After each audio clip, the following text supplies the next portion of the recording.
I am. There I am. Hi, everybody.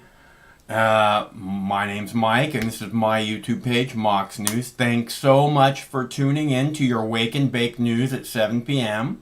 I'm your host, Moxie, and we are live on the air, in case you didn't notice. And I have many dabs to smoke with you tonight. You guys ran me out of dabs on Friday night. I'm like, oh no, I'm out of dabs. It was a sight to behold. And I tried to come prepared. I thought I brought enough for everyone. Let's see. So we have all these things going on in the world, including we have a video of the looting from last night in Chicago. The mayor's calling the people in Chicago criminals and that they're going and threatening them. I don't think that's going to turn out well for her. She seems like not a good mayor. I have video from the Seattle City Council getting ready for the final vote on defunding Seattle police. They were going to defund the chief of police's salary by 40%, which sounds about right to me, but they changed their mind and they're only cutting her salary by 6%. Blah. Well, yeah, I don't, she just needs to go. She needs to find another place to go live. We don't like her here. Go away. That's the facts, Jack. And then I have a whole bunch of videos, see? I have a whole bunch of videos ready for you on August 10th. Including the White House lockdown, the entire government of Lebanon has quit. Protesters win again. Fuck yeah. All right, now let's see. One country down, one government down, and 194 left to go. We can do it. We can. Power to the people.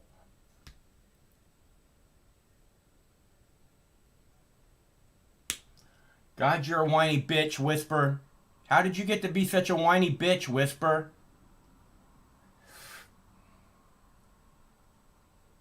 And what else do we have? Oh, we have Bear at picnic table. You guys are going to want to see that. Defund Seattle police. Baby. Oh, and an arrest in Hong Kong of apparently a media tycoon, owns the biggest newspaper in Hong Kong. But he's pro-democracy, and China has apparently fucking arrested him because, again, can't speak out against China, can't speak out against Trump, can't be a protester. If you're a protester, you need to go to prison, because that's the same thing as being a terrorist in the land of the free, right? Can't have protesting in the land of the free. What the fuck you think is happening here, people? I watch so much hate being spread about the protesters. It's amazing. It's like, oh, they're just looting. They're just looters. They're just looters. That's all you people see is the negative. You watch night after night as people march peacefully, and they're like, oh, the looters, the looters, the looters. Fuck you. Yeah, oh, it makes exciting video. Is that what you need? Your little fucking snuff porn, regular MSM fucking movies aren't doing it for you? Fucking kill everybody, fucking every 90 seconds you gotta kill someone in a movie to be fucking, it's fucking snuff flicks. That's all the movies are now. Fucking garbage.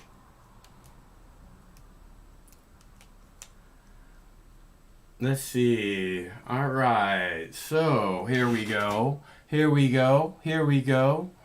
Again, we are live. Oh, and I owe Woolco an apology because I made a joke about him. Because I insinuated that he would donate to such a giant douchebag as Pussy Andy. I apologize that I insinuated that you would donate to such a giant douchebag as Pussy Andy. Woolco. I should not have said that.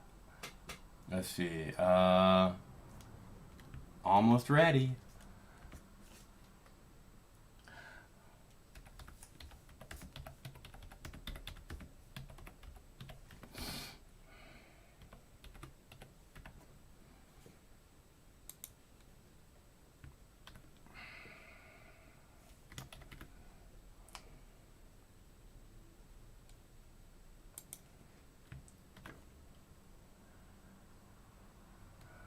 Let's see.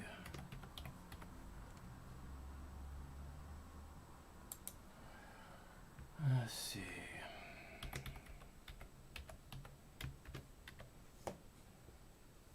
Okay, all right, almost ready. Almost ready.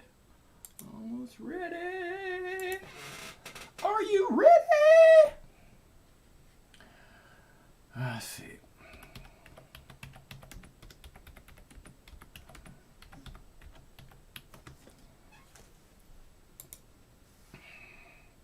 Okay, so hey, what's up, Murdoch? Haven't seen you for a while.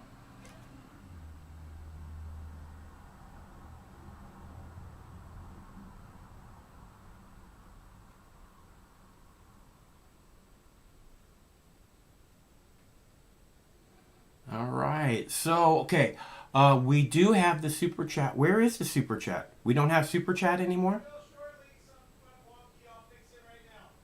Oh, something went wonky. Craig's working on it. Huh. I wonder what went wonky. Well, we got bong hits. I don't know what happened. Craig said we'll have the super chat in a minute for some strange reason that I don't know about. Hopefully.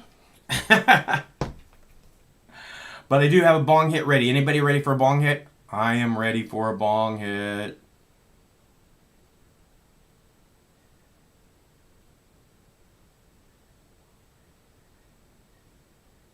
Gonna be rated? What does that mean?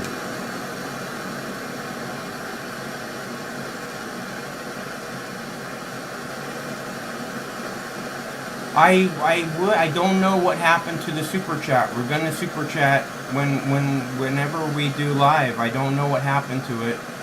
I have no idea. It was there a minute ago. Before I started this stream, it was there. I don't know what happened. Craig said he's working on it.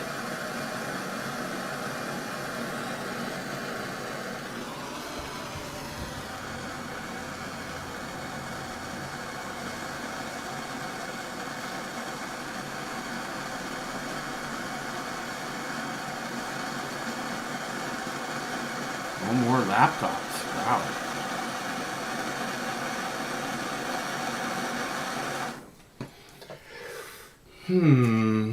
I don't know what happened to the super chat.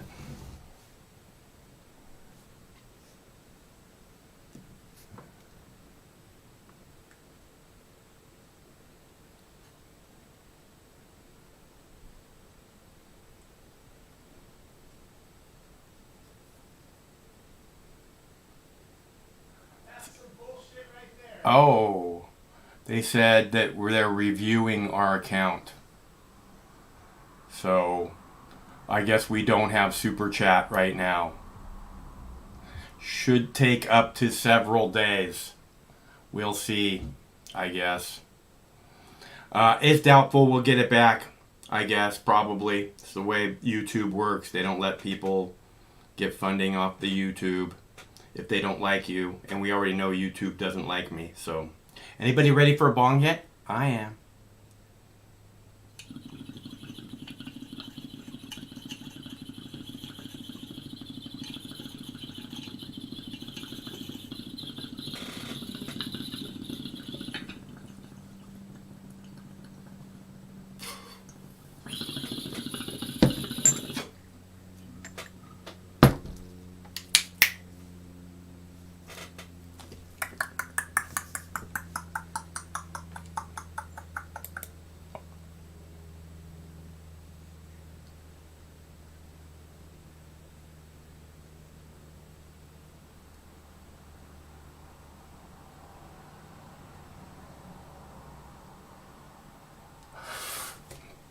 I don't think they're going to steal the money. They might say that I can't do it anymore, but they're not going to take them. The money that was donated will get to me. I am pretty sure of that. Otherwise, there would be a massive lawsuit against Google by many people. Trust me. Can't be taking donations. The people that gave the donations and the people that were supposed to receive the donations would both be involved in the lawsuit, and Google would be hurting bad from that.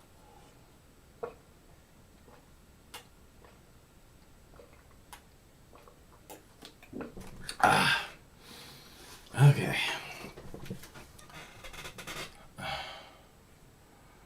Let's see. Well, okay. I have videos ready. If anybody wants to call, the number is 805-669-6397. It's right there on the screen. 805-669-6397. You can call anytime. We are live on the air. You can see right there. It says on the air. So, in case you were wondering, we are on air. Let's see. Let's see. What do we have here?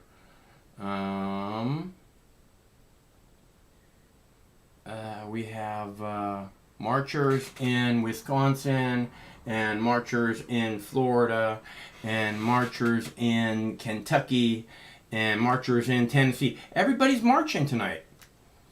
Not just like a sit-down rally, let's play some music and beat some drums. Everybody's on a walkabout. Except I don't know what's happening in Chicago. Chicago got pretty hairy last night, as far as I could tell. And I have some video of that. I will go ahead and play that for you now. So you know, in case you didn't see what happened in Chicago last night. Craig was streaming it, so you could check it out. But in case you didn't see, I have, where's that at? There we go. I have video of it. I'll get it for you in a sec. Hold on. There. We move on to the other news this Monday night. The alarming scene, the violence playing out overnight in Chicago. Police arresting more than 100 people after looters flooded the city's famous downtown shopping district, smashing windows and rushing into the stores there. Mayor Lori Lightfoot saying this was not a righteous protest and instead calling it, quote, straight up felony criminal conduct, and warning tonight to those who took part that we saw you, we will come after you. ABC's Alex Perez in Chicago tonight.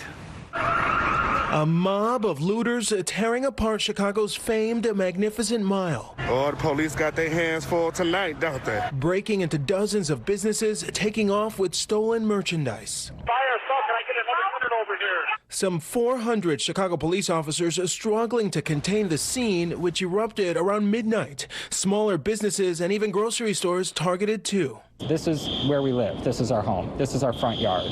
And it's upsetting. This was straight up felony criminal conduct. The riots, police say, stemming from a police-involved shooting Sunday. Authorities say a 20-year-old suspect who allegedly fired at police was shot and injured. False information about that shooting, investigators say, spreading on social media, fueling the melee. At one point, the city raising bridges leading into downtown to keep looters out. To those who engaged in this criminal behavior, let's be clear. We are coming for you. And David, this stretch of the Magnificent Mile remains closed. An overnight curfew is in effect for parts of downtown until further notice. David? All right, Alex Perez, and the winds moving into Chicago tonight. They're tracking that as well. When we come back.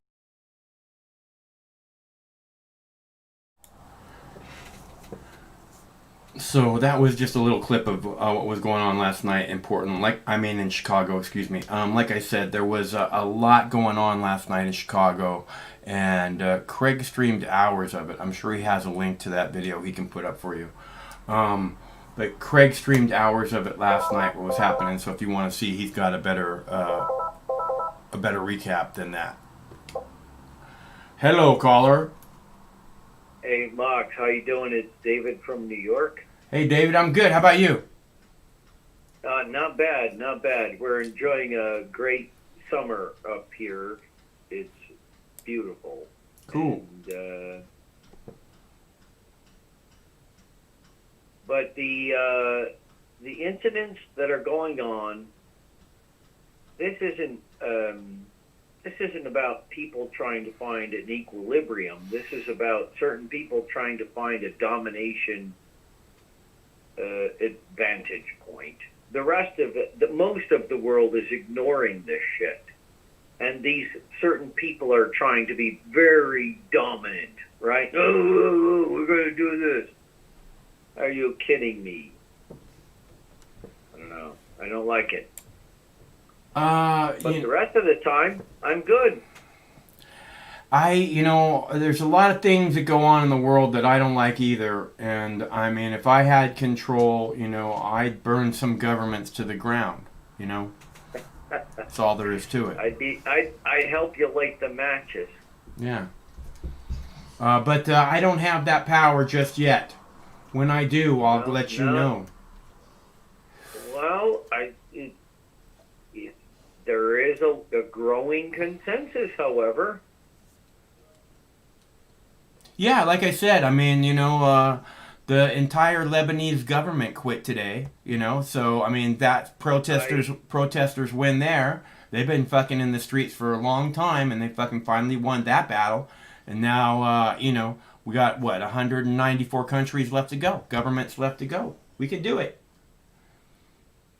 It was, I have my roots, my genetic roots actually go back to Lebanon, and it's traced there by a blood disorder. So it's not like but going back to Lebanon is a trip in my mind. If you take, if anybody stops in their life and decides to take a trip into their ancestry, and just go examine where you came from, who were all the people that brought you here, and you do that kind of thing.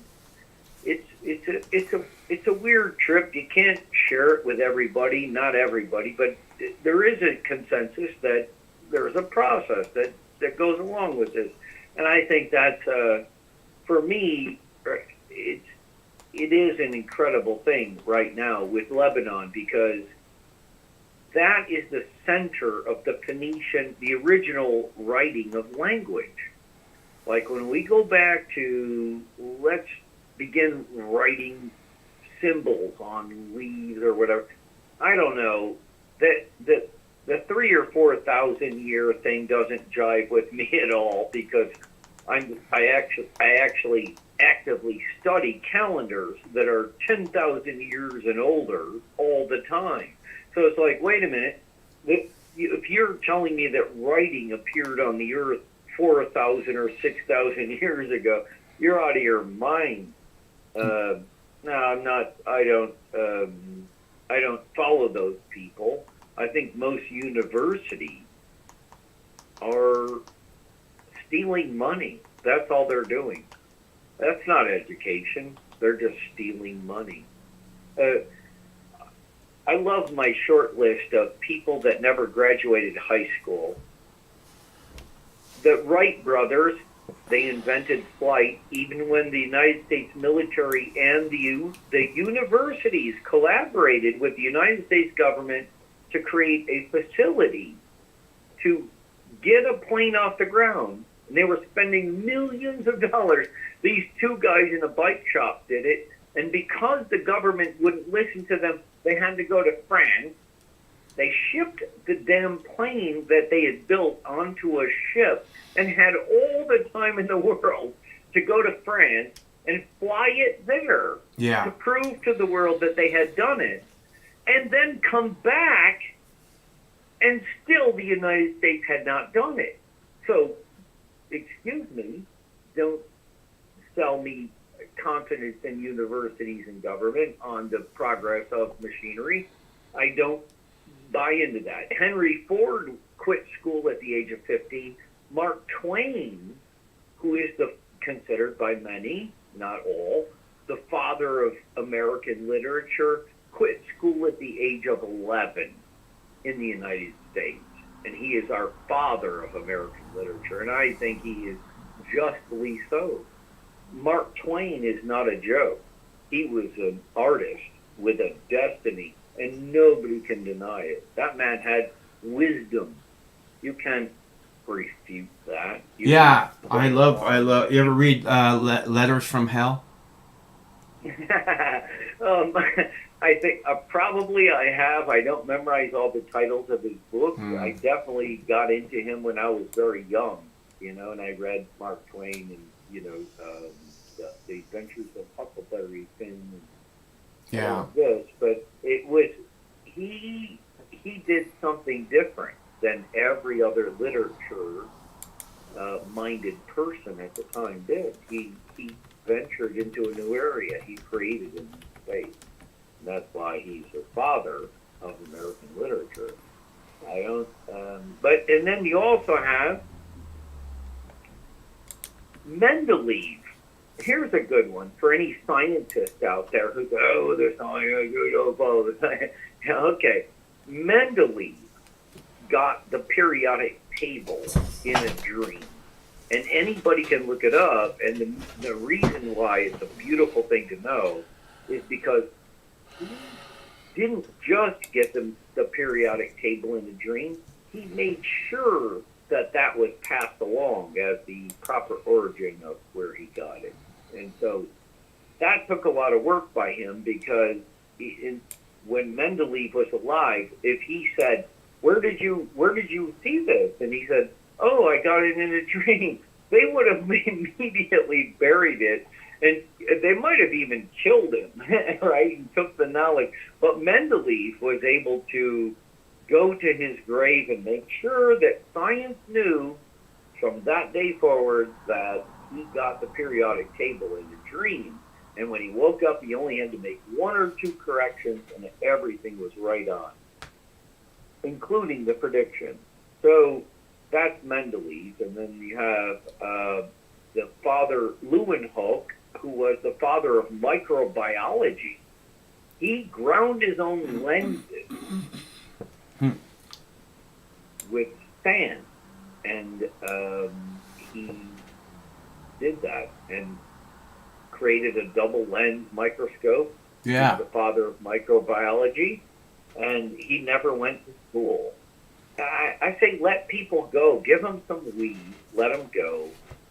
Maybe a little cocaine in their late teens. And let's just see what pops up. But stop trying to control them. The religions aren't doing anything. Well, again, I talk about, fitting these labels and stuff. And, since the time I was at least 5 years old, people have been trying to fit me into this square peg hole, and it just doesn't work. And that's what it's always felt like school was all about. And all these different things were always about, you need to fit in. I'm like, that's not going to happen. Yeah, they're trying to say, you can't be you. You have to be one of us. Yeah. And they're like, wait a minute.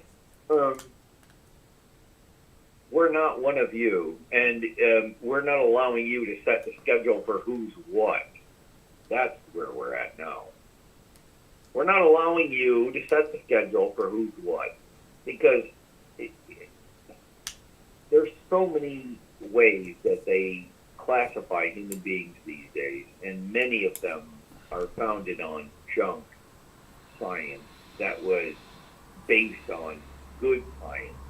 Well, it's just impossible. It's just really difficult to trust anything that's, being acceptable from the mainstream. I mean, look how long they've led us astray on the cannabis thing, the American Medical Association for generations has said, cannabis has zero medicinal qualities, and that's about the stupidest thing anyone could possibly say.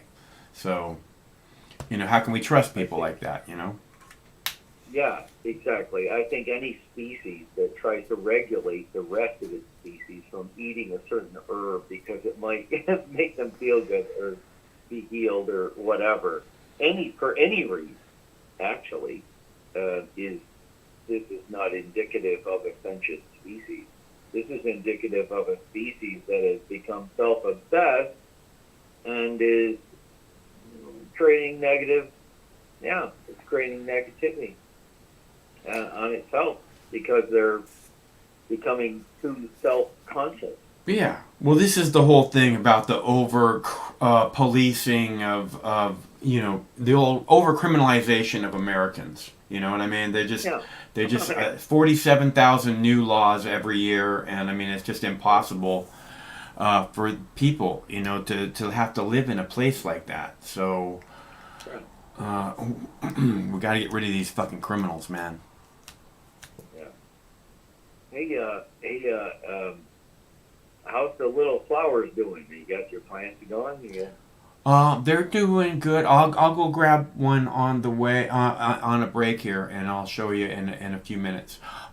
They're doing good. They're looking great. I'm running out of space. I don't want to turn the light on in the other tent because it's just too hot to turn on that much more heat right now.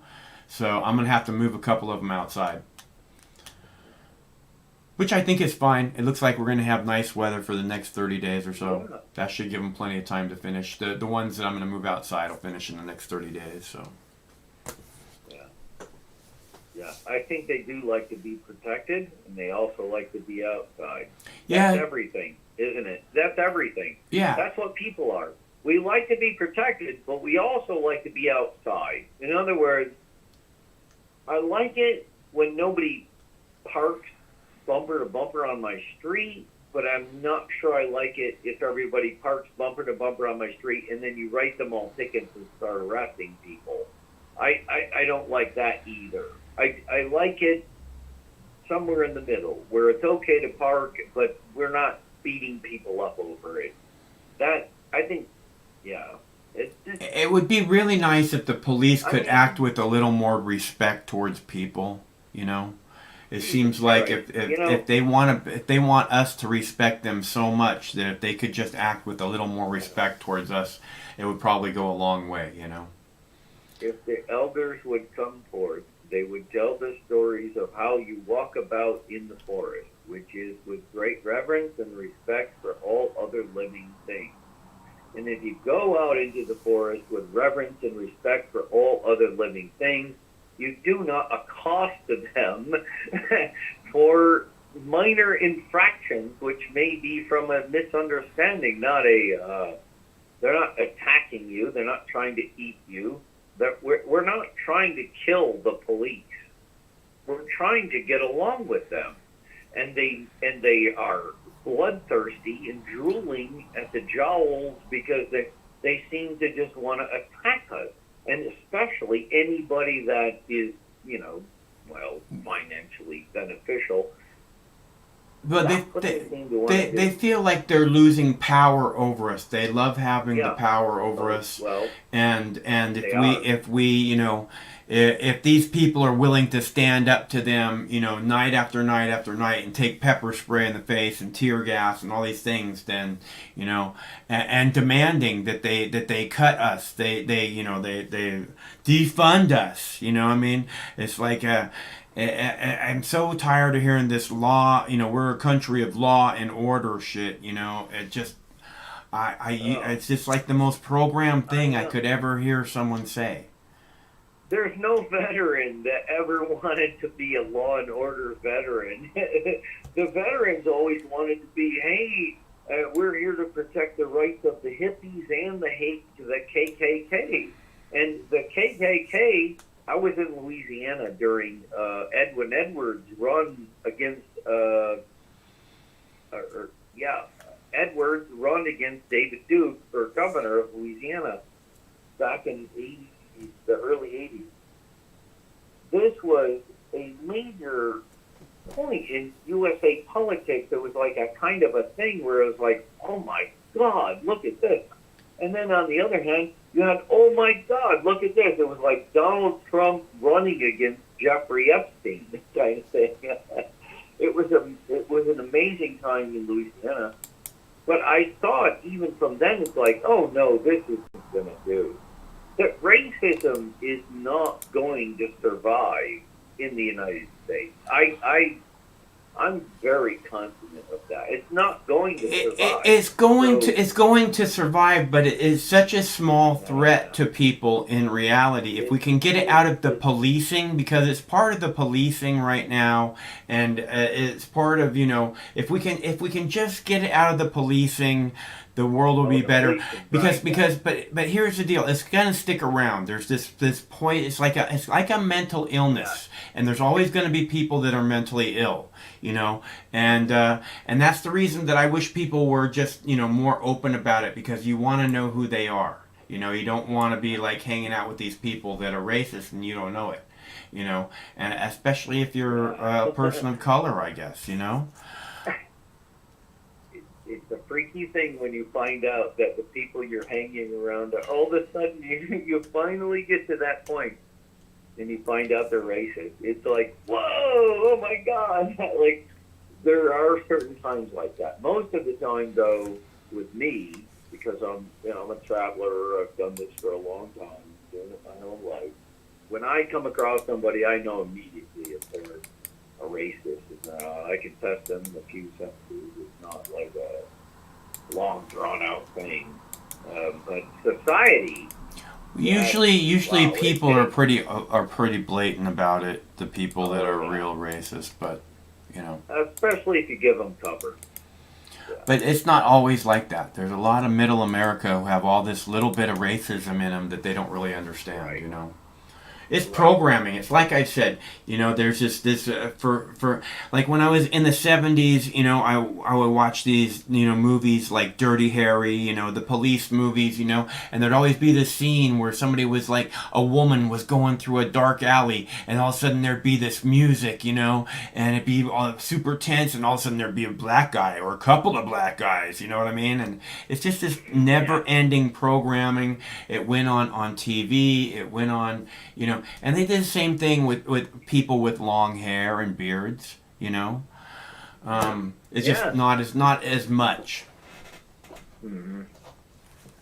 Yeah, it can create a persona and associate it with a look. Well, people have difficulty differentiating from what they saw on television and what happened in reality. A lot of people, you know, it's like, and that's the way it's supposed to be. You know, your brain is supposed to be like, oh, I'm relaxed now, and I'm letting this thing hypnotize me into believing that I'm part of this story, and I'm feeling, oh, this makes me want to cry, you know, or laugh or whatever, you know. Yeah, the two places we should be protesting is in Washington, D.C., and Hollywood. And veterans should be the predominant. The veterans that I've met that do the protesting, and and I'm a veteran. I'm out there protesting. I don't get into the group stuff as much, but I definitely am active from a unilateral standpoint. I'm pretty active, but it is an interesting dive into humanity, because the United States is an interesting experiment. If we can take people from all over the planet and put them into this little country where we have created all these atrocities and all this stuff, and then somehow come out of it with like, oh, hey, but it's ours, that's going to be classic. That's going to be a classic victory. That's what I cling on to. That's what I hang on to. That's what I'm going for. That's what my ancestors were going for, I think. And that's, if we can just take the smallest people of all the earth, all the most oppressed people, get them into one small space and say, hey, this is it. Come on, we're all going to be for one, and, you know, one for all. That's what America was supposed to be about, freedom. And nobody telling everybody else what to do. That's what our whole thing is. Yeah. And we're not really displaying that right now. I was watching something. I was watching something last night, and literally the person on the screen was saying, "Stop telling me what to do." And I don't know if it was a kid's show or if it was a kung fu movie, but it was like this, you know, it was just like, this is, stop telling me what to do. I can't fucking stand it. Punch somebody in the face.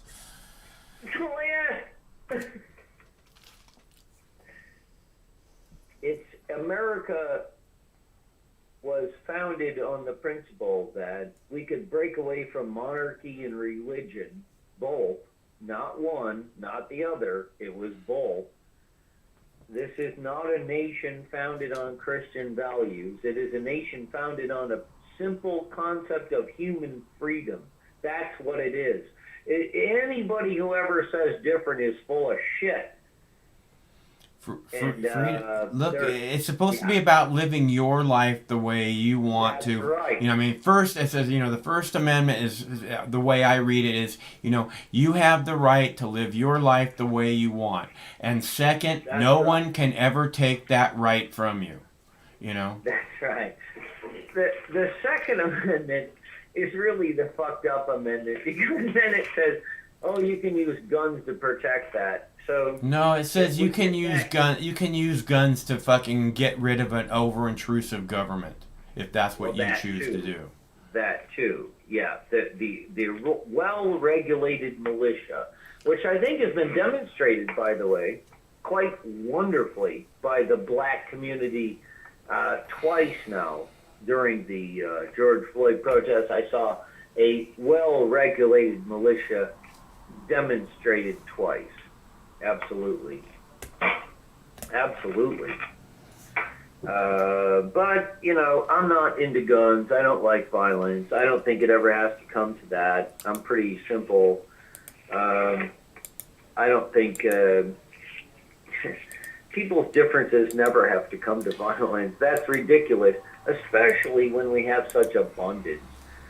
I don't go to the wine store and decide do they have any wine. I go there and I decide what country would I like it from and what brand, and like what kind of wine. Would I like a Chardonnay?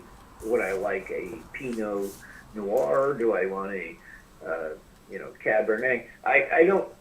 That's the decision of whether or not there's wine is not in our equation. We live in an absolute period of abundance. We have butter. We can choose between manufacturers of butter. We have cheese from every country. We have meat of any kind. We can have anything we want. And even if you're a recipient, which I am, by the way, excuse me, I don't want to, I receive SNAP benefits, and I'm a veteran. I buy my food with humility, and the grocer always looks at me differently when I do it, by the way. If I pay for my food with a SNAP card, the grocer looks at me differently. And I'm a veteran. And I'm a farmer. I've worked hard all my life. I've done 35 years. There's not a single part of my body that doesn't hurt. When the grocer looks differently at me, it's like, fuck you. Hey, look, I mean, you don't want to make their problem your problem, dude. If I walk into a Starbucks, there's a minimum wage employee looking at me like, God, I gotta serve this guy. You know what I mean? But it's really, she's the one who has the shitty life, doing the job that she can't stand, having to fucking serve people that she despises. You know what I mean? And so you don't want to let their problem be your problem. That's all. Yeah, and you're a yogi and a traveler and a person who is cognizant of these minor human problems. And I understand that we understand that between ourselves. But moving out into the earth and moving out into the normal humankind, this is something you definitely have to be cognizant of. You're going to be dealing with this. I mean, with ourselves, if I ran into you on the street, no, we wouldn't have that problem. But if I run into certain people, then yeah, there's a large school of very young human beings that need to be educated, and including the police, and actually, especially the police. I love the auditors movement and trend on YouTube. I love it. They're teaching the police. They're not even teaching the police. They're teaching the training people of the police. The auditors on YouTube are doing it. Thank you. I appreciate those people. Right on. Well, Dave, it's good to hear from you. I'm going to play a video, so I will look forward to talking to you again soon. All right, Mox. Thank you, dude. You're a good dude, man. All right. Got all the best for you. Stay cool. All right. Yeah. Let's see. That's our buddy Dave from New York. And I have a video about, what did I tell him I had a video about? Oh, there, one about the fun Seattle police, White House lockdown, fire balloons. Let's see. Hong Kong? I don't think it was it Hong Kong? I'm going to play a video about, I have a video about Hong Kong. I should play a video about Hong Kong. Because the shit is going down in Hong Kong. And I'll be right back. Well, China is ramping up its crackdown on pro-democracy activists in Hong Kong. Police in the territory say they've carried out a national security operation that has seen several people detained. Among those arrested, the activist Agnes Chow and media tycoon Jimmy Lai. Mr. Lai is Hong Kong's most prominent pro-democracy campaigner. He's an outspoken critic of Beijing's policies in the territory. Lai's own newspaper reported that he was being held for suspected collusion with foreign forces under the national security law, which was just introduced in June. That little dog was pretty cute. Hong Kong looks like a really, really awesome place with lots of very cool people. Again, I love seeing the people in the street. We watched like 2 million people go into like one protest in Hong Kong. It was fucking amazing. And again, they're standing up against this tyrannical government, the Chinese government, right? And the Chinese government takeover of the Hong Kong government. And that's what this is all about. And I mean, it's really strange. All you people who just hate on the protesters, you know, and I'm not talking about looters or people trying to set things on fire. I'm talking about the protesters, because you hate on the protesters. All you people hate on the protesters. I mean, that's what you want, is a tyrannical government that arrests people and make it impossible.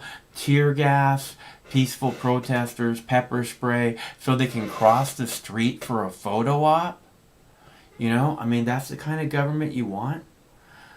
Don't vote for an R or a D. I mean, if that's the kind of government you want, vote for an R or D. That's exactly the kind of government. It doesn't matter which one.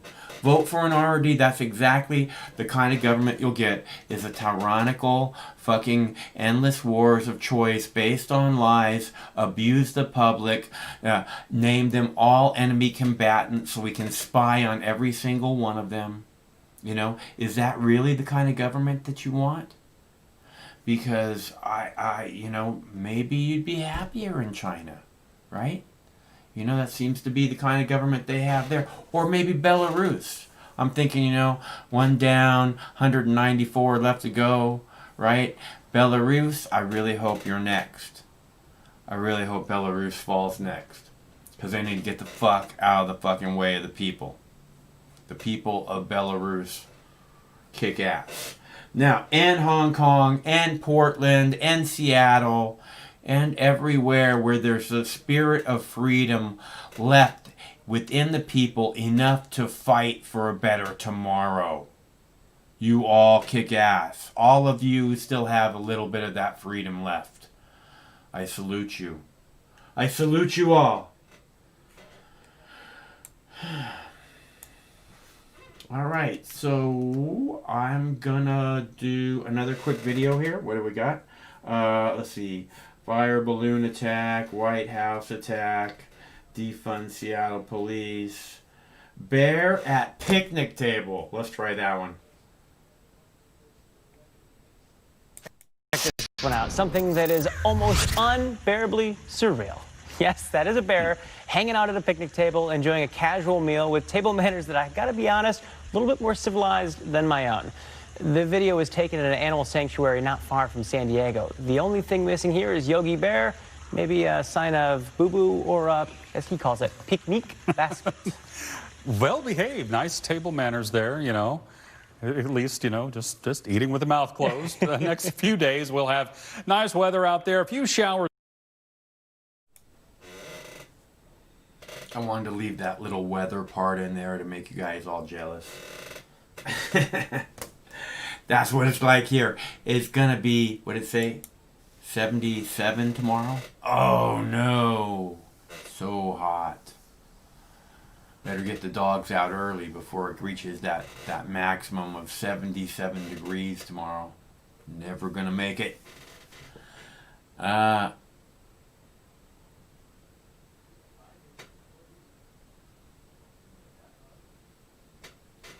boo-boo. I got a picnic basket. I don't think the ranger's gonna like that, Yogi. Well then fuck the ranger, boo-boo. Love that joke. I saw a comedian do that joke somewhere. I was like, cartoons. I love cartoons. Okay, they got the bridges up. I believe that's Chicago. They got the bridges up. And they put the bridges up last night in the middle of the looting in order to try and keep the looters from coming into downtown or something to that effect. So I guess they have a moat around Chicago or something. I don't know. But as you can see, the bridges there are up again this evening. I don't know if they have declared a curfew or what's going on there, but it got kind of hairy last night in Chicago. It doesn't look like those people are on a curfew. Doesn't look like it. What's this guy, delivering food or something? Pringles? Are you kidding me? That shit will give you cancer, man.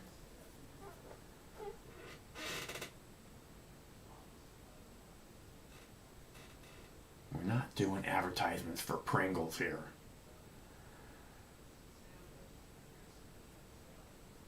Is that a cop car? Blocking the driveway?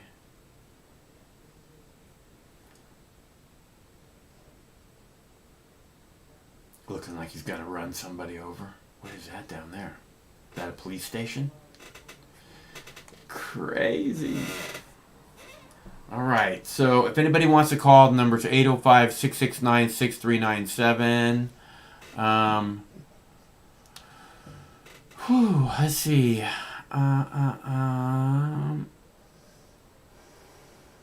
Okay, if anybody wants to call, it's right there on the screen. Otherwise, I have more videos to play for you. What have we got here? We got 3 screens of Chicago, 4 screens of Chicago. We'll keep our eyes on Chicago tonight, I guess. It looks pretty chill to me. This looting stuff seems to be fairly organized. And that's what they said about the looting here, was that, it was criminal gangs. Organized criminal gangs that had, said, okay, let's get all together and we'll go do this. It wasn't like people just spontaneously looting.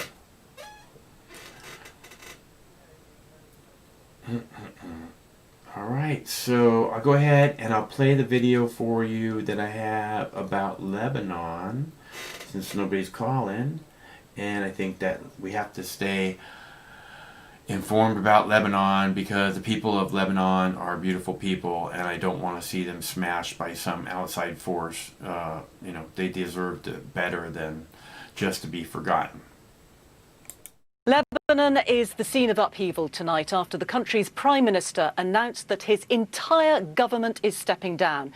There's been mounting pressure in the streets where protesters have been venting their anger over last week's explosion that killed more than 200 people. Thousands were injured and many remain missing. Our Middle East correspondent Quentin Somerville has been speaking to some of those who have lost everything. You may find some of the images distressing. Inch by inch, Lebanon is falling apart. They knew their government was finished, but still they want more. Even among the tear gas, these protesters can almost smell the government's downfall. But they've brought down governments before and there's been little change here. A reshuffling of the same old faces at the top isn't going to solve Lebanon's crisis. When the end came, there were cheers and riot police. The Prime Minister gave his resignation to the President, but his government remains until a new one can be found. The state is out in force in a shattered capital, carrying guns though, not brooms. The Lebanese are famous for their determination, but people here are sick of being left to fend for themselves. Nobody else but the youth is going to help here, and like as you see, you can see some people from the government here, and they just sit and do nothing. It's not fixing. Like, we do revolution, it doesn't help. We become more aggressive, it won't help either. So it's like, so what can we do other than clean at the moment? Some bonds in Beirut remain unbroken. Nadia Massoud lived in this Beirut flat for 70 years, just 2 blocks from the port. He and his wife were here during the explosion. This is our kitchen. Most of their doors and windows are gone. Is it time to leave, I ask? No. I stay with the tent here. Jumeirah is a tight neighbourhood. A dozen people died on this one corner, and everybody here knows exactly where their neighbours were when the blast hit. But some are in no position to help. Their wounds are too raw. Romy Zarkour Loré was in her car on the highway by the port. She and her husband filmed the fire before the explosion. When we arrived to the Hotel J hospital, it was like a movie. I had more chance than others because I saw that people on the road, people lost their eyes. Today she's having plastic surgery. Dr. Joe Baroud is offering his services to the wounded for free. It's my guts telling me that if you can at least offer some kind of your expertise to help the people, because if I'm gonna go and walk on the street in 5 months and see people with bad scars on their face, I'm gonna feel directly responsible for it. And tonight, tear gas and fireworks as Lebanon slips further into the void. This disaster brought the Lebanese people together. But it's also tearing their country apart. Quentin Somerville, BBC News, Beirut. So the big question now, what comes next for Lebanon's government? For years, power has been shared between leaders representing the country's different religious groups. Many protesters blame this entrenched system for the country's corruption. Well, for more, we spoke to the journalist and human rights activist Luna Safwan, who is in Beirut. I think the big changes await for the main political parties in Lebanon. If we want to be very realistic, we all understand that it's very hard to get rid of the concept of political parties anywhere in the world. And having different political parties and entities is something healthy in the democratic state of politics. However, when you have political parties that impose themselves on the country for years and that try to bribe their way into the parliament, into the cabinet, through their supporters while using the collapsing economic situation that has been happening year after year in Lebanon. Now, this is not a very democratic thing. So I think that the main challenge is 2 things. How will these political parties prove that even if they are to be in a partial part of the power, how will they prove that they will do something different, even like a 1% difference?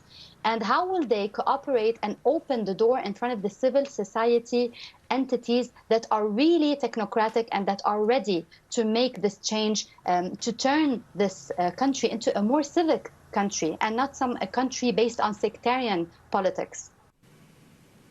Luna Safwan joining us there from Beirut.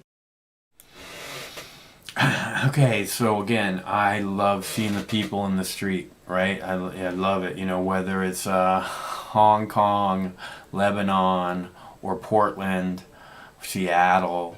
I love it. I love seeing the people in the street, and because again, it shows, this freedom that's left, this freedom. And today, the Lebanese won. And the Lebanese people have been in the street for a long time, demanding that their government step down. And today, their government stepped down. Again, when the people come together, the people have all the power. The government can act like they can beat us down, and they can maybe beat us down a little bit, but we still have all the power. We don't have to do anything they say. So, and I believe the people of Portland have been a fine example of that again and again and again for weeks and weeks and weeks now. Thank you, Portland. Thank you, Lebanon. Congratulations, Lebanon. And all the Lebanese people. And those people love their country. I mean, if you look at video of Lebanon, they're all flying Lebanese flags. They love their country. They really, really do. And they just hate their government. And for me, that's incredibly easy to understand. And if we could all just come to that realization, you know, that we love our country. You guys act like, oh, those people hate America. So stupid. Why wouldn't they just leave it if they hated America? They love it. They want a better America tomorrow for everyone. That includes you, who think that they're filled with hate. They're fighting for a better tomorrow. And they are the brave. They are standing up to a heavily armed, trigger-happy, comply-or-die police state. And that makes them the brave. And they're doing it for everyone. And you look at them and call them traitors and say they hate America. But like the Lebanese people, who have their Lebanese flags flying proudly everywhere, they love their country, but they hate their government. And why you can't see that is some kind of poisoning in your own mind that makes you hate the protesters. Always you hate the protesters. Always. Anybody who stands up against the police, it's not the police they're standing up against the police state. Figure out where we're at in this, 21st century reality. This is a police state. You are a potential enemy combatant, which means anytime they want, they can black bag you, drag you away, no court, no lawyer, never heard from again. It's happened. We saw something similar happen in Portland the other day. They're black bagging people there, but they were letting them go. They're just practice black bagging them. Scary shit, man. So again, these are the brave, and I salute them all. Okay, so let's see, and especially congratulations to the people in Lebanon who have finally got what they were asking for, and other than the garbage, that has happened to them, and hopefully we'll get to the bottom of that. If you know what I'm saying. And let's see. I have another video. No one's calling. I'm just going to play another video. Don't you know? Don't you know that's what I'm going to do? Because I can. Oh, wait. I think I hear the phone ringing.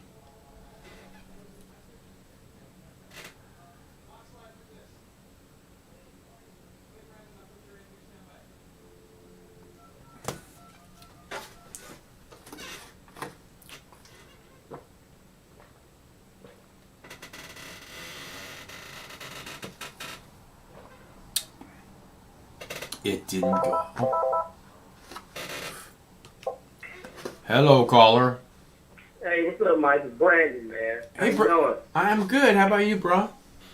Hey, yeah, I'm fine. Hey, I just chimed in. I just got done, cooking dinner tonight to see the family, and I seen you was discussing about what happened in Beirut, where I think your government's going to leave or something like that. Yeah. Let's just say that event would happen in our country. As much as we, chastise those countries when something like this bad happens, and we always say, we always talk about, the government's corrupt. The government's corrupt.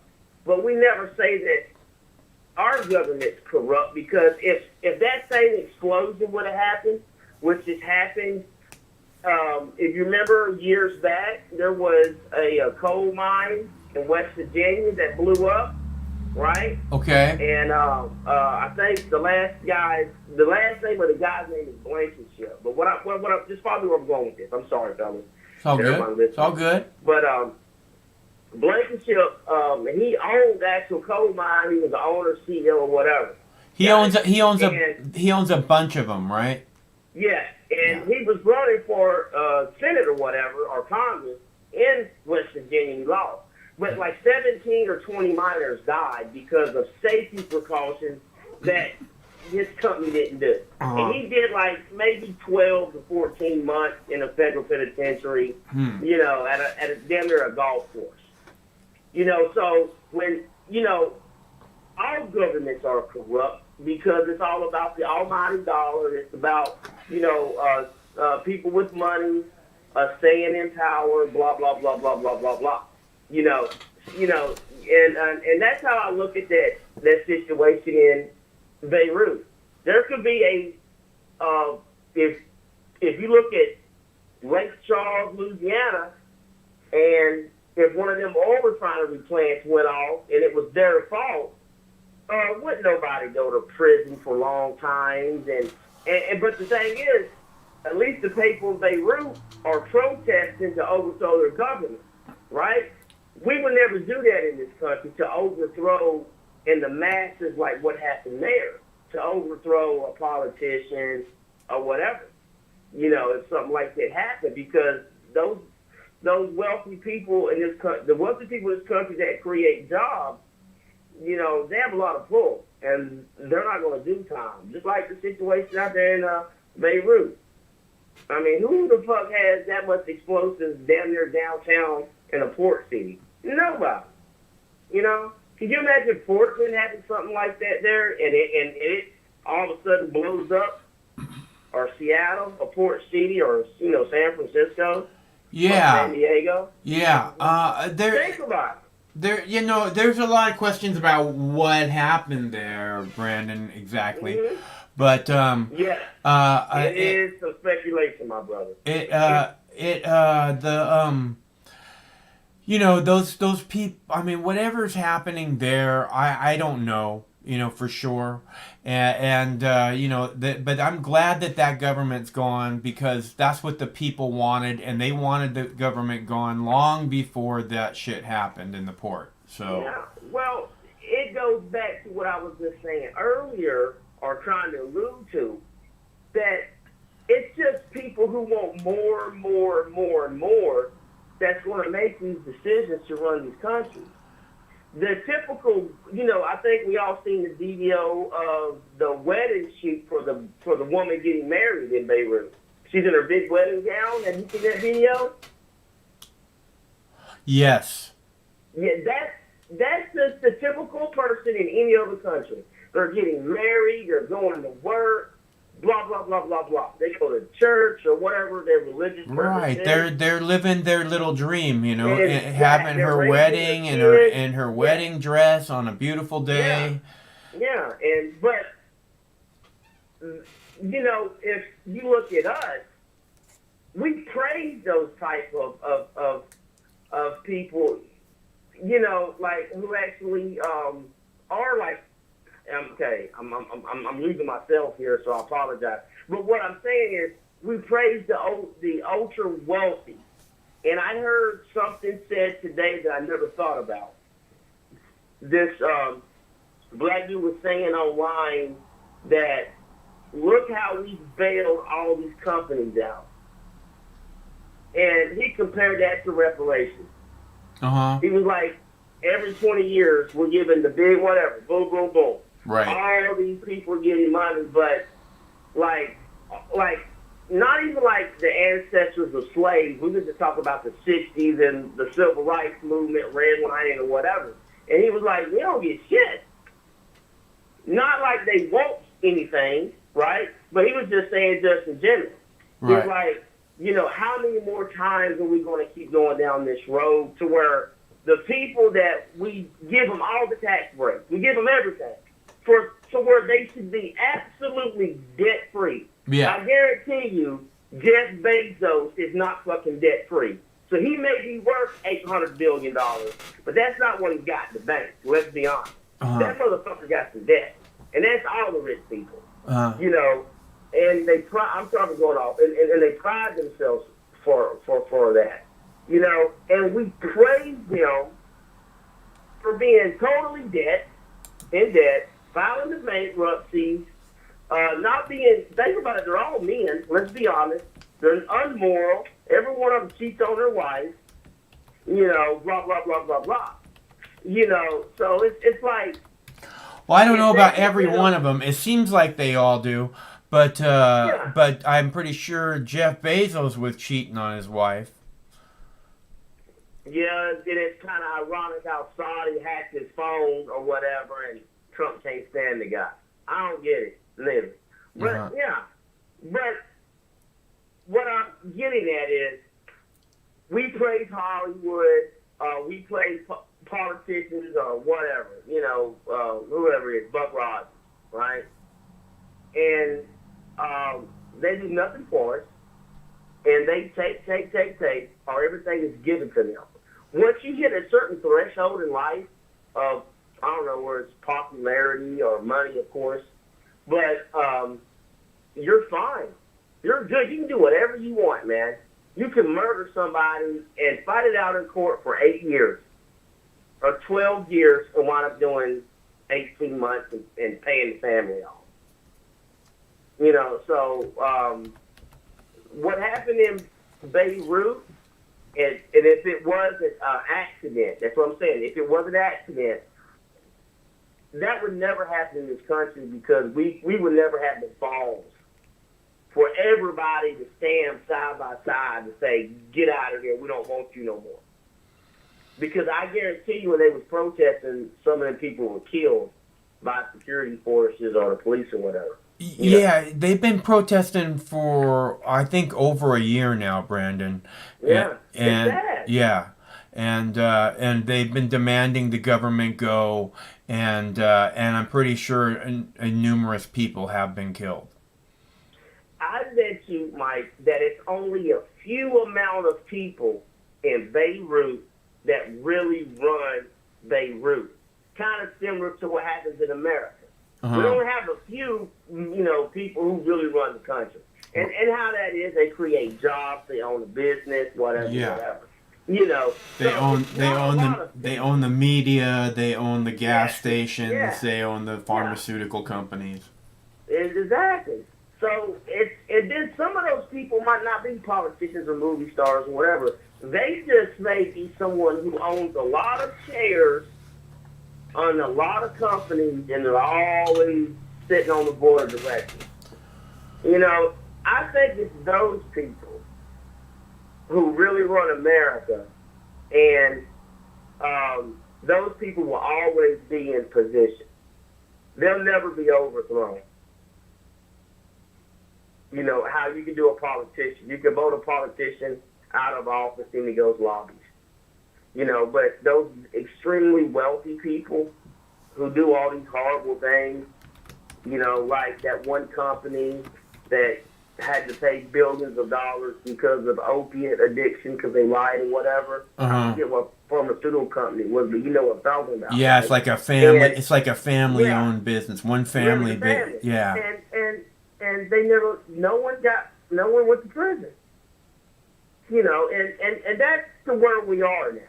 But yet, let's say, you know, you're an immigrant, you're here illegally, but you know, whatever, and then you steal a carton of eggs, they're going to put you in jail for 30 fucking days and send your ass back to where you come from. And they'll spend all that energy doing that. But to the wealthy class, it is totally ridiculous how people are treated. And it's not even that. It's just that you just got bail money. Thank you, Mike. If you ain't got bail money, let's say you got your paycheck, and your paycheck was $1,000, and you're going to go out with your friends, and most people don't have $500 in savings to begin with. Yeah. You better not get a DUI and go to jail.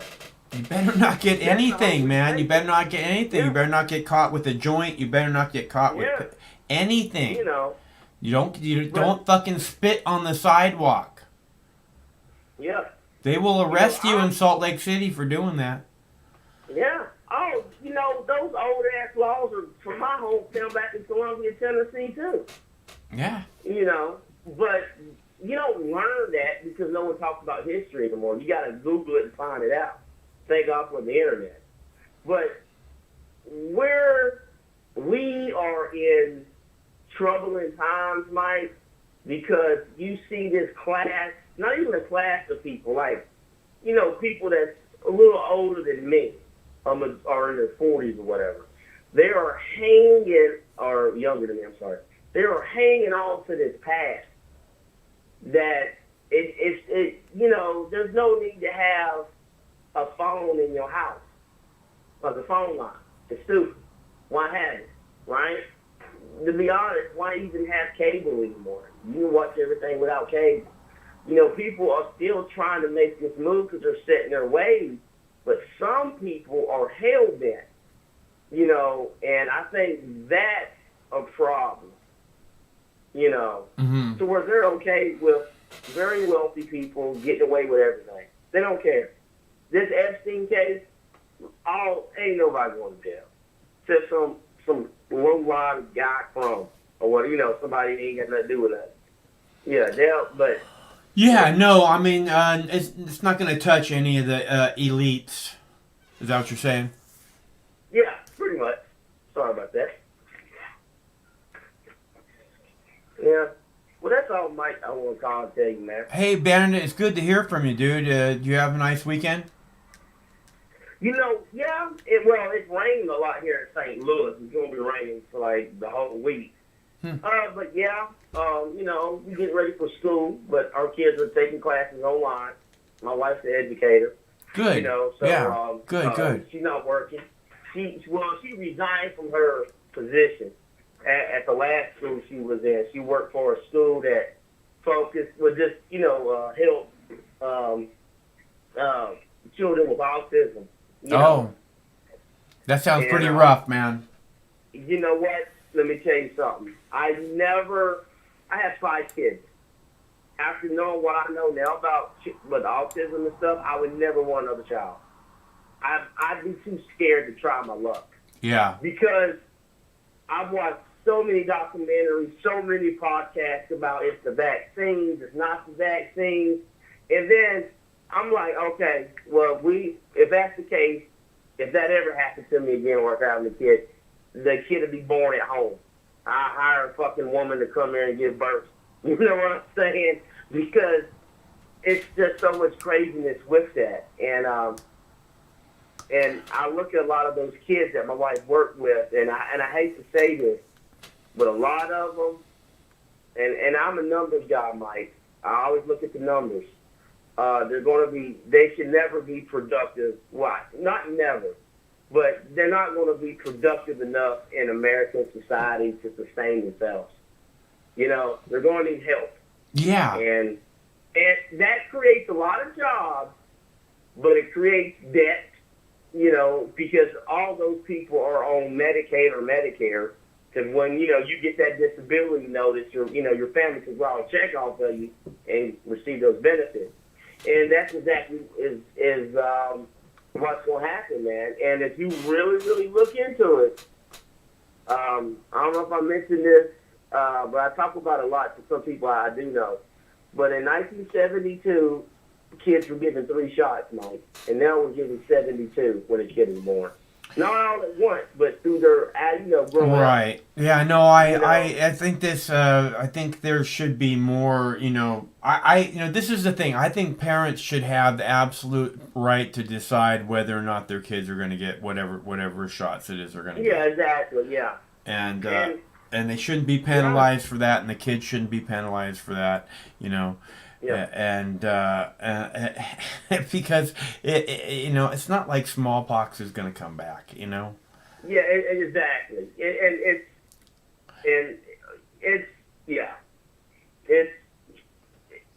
ridiculous, man. Like when you really do just look at it, be open-minded. I ain't saying that's the cause of it, but in 1976 we got 3 shots. We get 72 now. And in 1976, autism was 1 in 5,000. Now it's like 1 in 50 something. Yeah. Well, your wife must be a hell of a woman, man. Well, oh shit, Mike, you don't want to get me started on that one. But yes, she is. She's just a passionate woman. My wife is very religious. So religious, she don't believe in dinosaurs, but that go figure. You know, I'm serious. Like she would debate dinosaurs. there's lots of people. Again, Brandon, there's lots of people who believe lots of different things and don't believe lots of different things, and they're entitled to their beliefs. You know, people should be allowed. Oh no, I got you, man. Listen, my wife. It's Sunday because we ain't going to church right now, so it's Sunday school downstairs on Sunday in the living room. I'm telling you, but it's those fundamentals that she carries as a strong black woman from Detroit that she's gonna pass on to my daughters and her our son. Yeah, she sounds like a hell of a woman, man. Oh, dude, she loves me to death. I don't know why she puts up with me, man. Listen, look. Let me tell you this. Hang on. I got so many damn stories to tell you. Oh, no, not stories like that. We just passed the time. Hang on. Like, when I was coming up on assignment when I was still in the military to leave Pittsburgh, Pennsylvania. I was at a special duty assignment there. And go back to regular Army, right? And I was trying to pick where I wanted to get stationed because I was at year 17. Meaning year 17, I made my mind up. I'm just going to retire at 20, right? So I want to finagle and pick the state that I want to retire in, but the damn Army sent me to Virginia, which I don't like that state. I don't like nothing about Virginia, but the people's cool. So anyways, as I'm in Pittsburgh and I'm telling my wife, hey, look, babe, I could come on assignment any day now. And me and my wife are talking about the options: Hawaii, Alaska, Europe, because it's always the overseas tours. And I told my wife, I said, listen, baby, if they send us to Alaska, then that's cool. We'll just drive up there. And this is what my wife said. She goes, baby, you can't drive to Alaska. I'm like, yeah, you can. You just drive to Canada or whatever, right? Yeah. She goes, because on the map, Alaska's down there by Hawaii. My God. Listen, Mike, you talking to somebody that done lived over a year in South Korea, been to the Middle East, I don't know how many damn, I can't even count. You know what I'm saying? Like 20 times total, pretty much. I've been all through Europe. I've been all around the world. The world's not flat, okay? But Alaska's not by Hawaii. You know what I'm saying? Yeah. It gets cold it gets cold in South Korea, huh? Oh yes, it does. Yeah, and then they have monsoon season in like late July, August. I think it is. Yeah. Yeah, it gets cold there. I heard. And Alaska. Did you go to Alaska? No, I was never stationed in Alaska. Yeah. I was always stationed in the lower 48. As far west as I ever got stationed was Oklahoma or Texas. And pretty much the war broke out. I joined in 95, and then when 9/11 happened, the military stopped moving people around because they're going to look for combat. So back in the day, before 9/11, Mike, you typically had 30,000 American troops in transition every month. And their families moving from different, military installations from all around the globe, Navy, Air Force. I'm talking about, just period. And then when 9/11 happened, they stopped that because they had to control their budget. And then they wanted people to deploy to a place in Iraq or Afghanistan, and when they came back, the next deployment was the same location. So therefore, you're kind of familiar with your surroundings, while you're in combat, which works out well. And then some people would move back and forth, but it wasn't like 30,000 a month. You know what I'm saying? Yeah. Yeah. It sounds like a hell of a life, dude. Oh, yeah. Being married to a woman that loves Jesus and don't believe in dinosaurs, hell of a life. And Alaska's by Hawaii on the map, which she is right. Yeah. But baby, I can drive to Alaska. You can. You can. There's Hey, no. You can take Mike, a ferry from here to Alaska. Yeah, I know. Listen to military page. There's 2 routes you can travel. Mm. One is they'll ship one vehicle and you'll fly there, right? Uh-huh. And they'll pack up your stuff and ship it. The other one is they ship all your stuff. They'll ship one vehicle, and either you drive up through Canada and drive to Alaska with your other vehicle, or either you drive to Washington State and then you take the ferry up. Yeah. Yeah. That would be the way I would and, go. That seemed. Either way would be really cool, but Oh yeah, I had a black dude I knew. He was from him and his wife from Tennessee, and they took the route from Canada all the way across. And he was like that he drove 10 hours on a 1-lane highway. He was like he was scared as shit, but he went in summertime because they don't let you drive up there or or take the ferry and past a certain date. Yeah. Of the calendar year because of the weather, of course. Yeah. But he enjoyed it. He told me about Alaska. He was like, man, we was outside in the backyard drinking. Next thing I know, it was 2 o'clock. It was still sunlight, like 2 o'clock at night. I'm like, damn. Yeah. My uncle was a full bird colonel. Colonel? He was stationed up there on some missile bases, and he said that the polar bears would fucking attack the bases. They're just like 10 of them would all just get together and attack the base at the same time, like trying to raid the place. Pissed off. Well, yeah. Well, those are the biggest bears on planet Earth, the polar bear. Yeah. Yeah, I've seen one in a zoo, and the motherfucker, I thought he was 20 foot tall, literally. Yeah. He stood up, and then he went for a swim. So we're all watching this big ass bear swim. Yeah. You got his lane. He's just chilling out. He's playing with a ball. In the wild, they swim like 80 miles a day. Yeah. Yeah.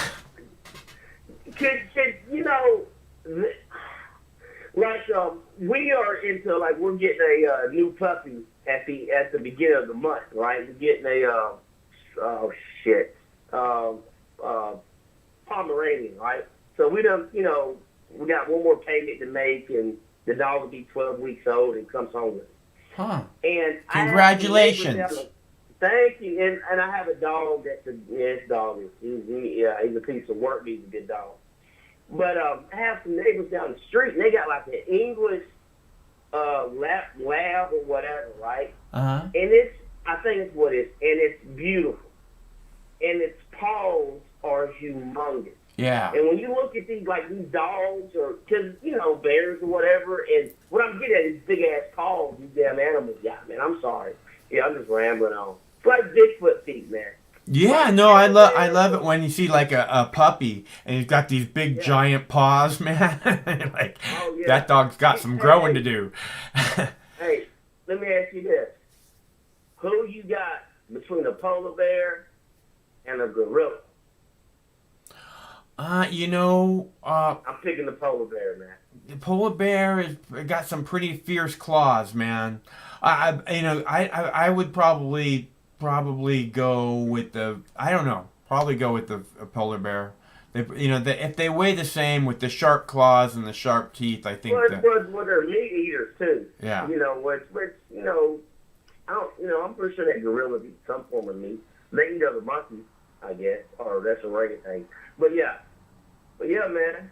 But anyway, what did I do this weekend? Did I go on walks? Got some drone footage? Some drone footage for it?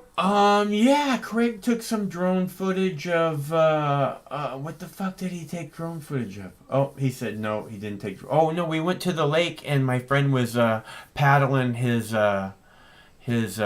kayak, and we got some drone footage of that. It's just like one. It's not like far away lake. It's just a small lake in some people's backyards.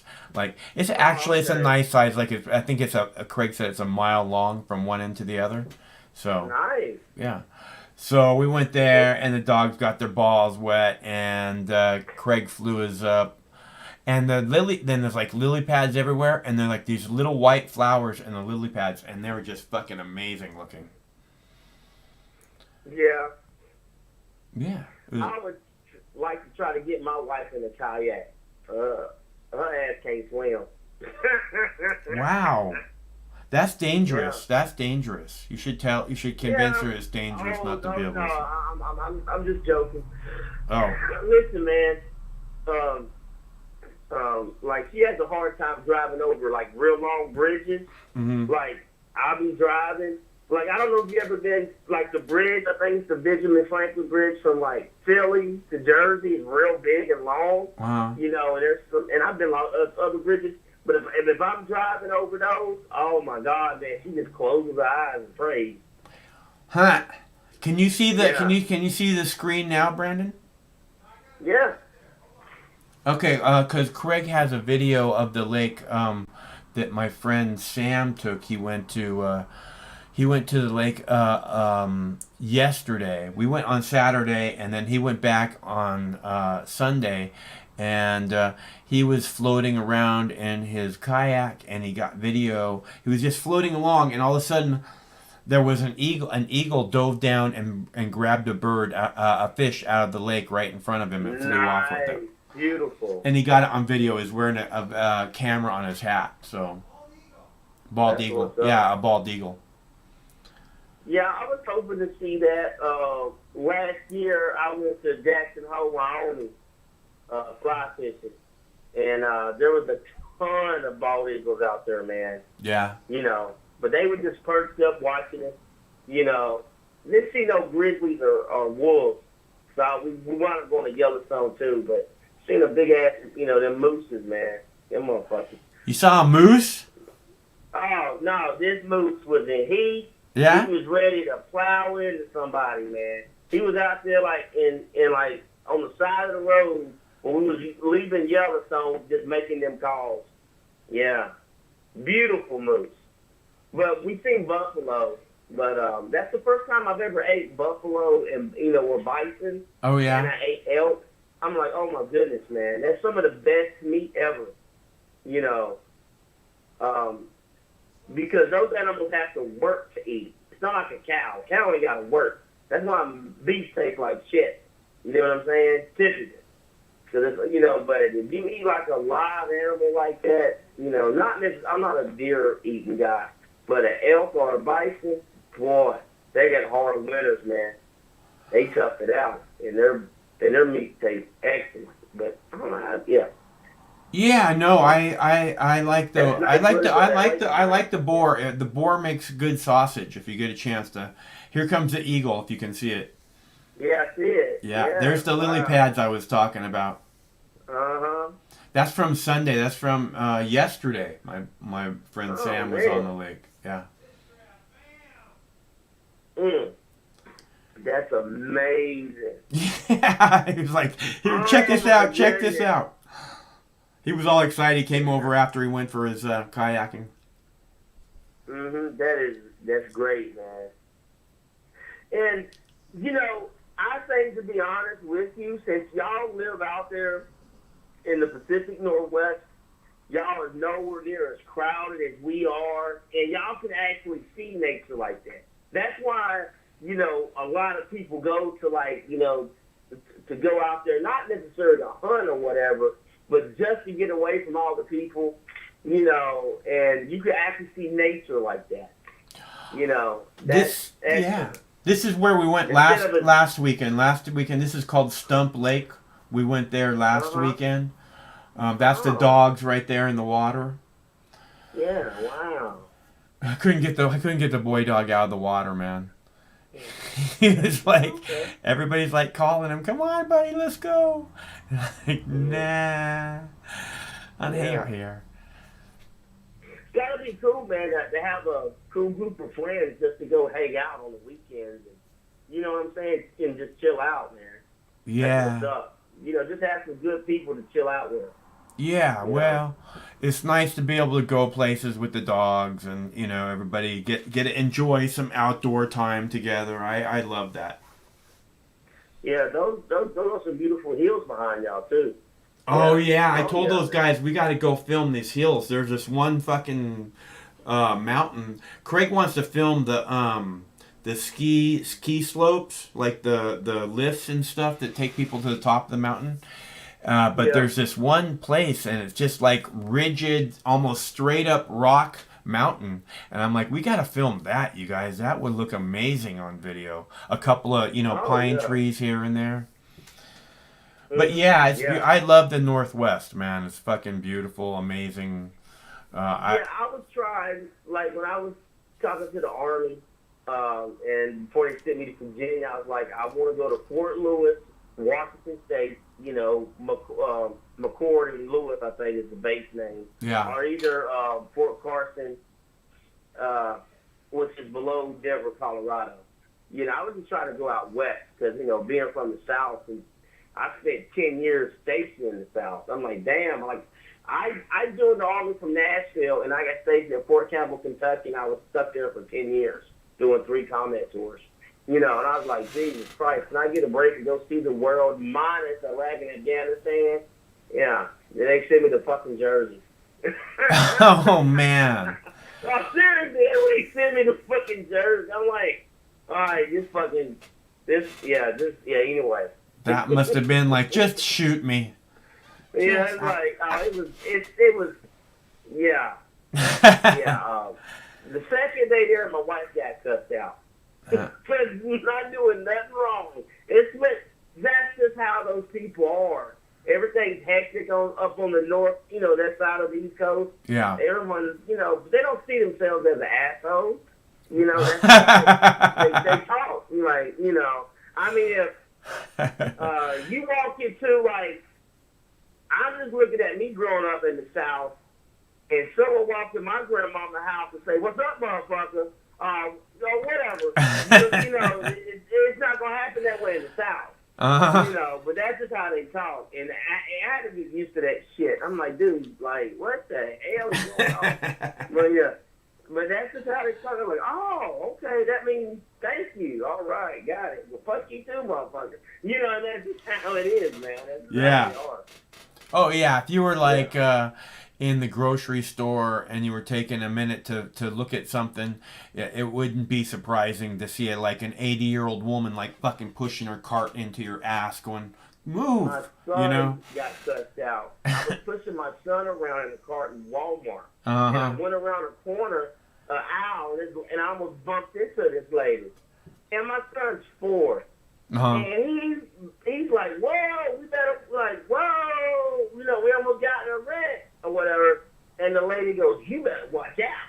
I'm like, damn. Watch out. Like, he's a baby. And I'm pushing the basket, saying to me, but she's doing my hard, but that's just how they talk. I'm like, geez, y'all need, my wife is like, Jersey needs G.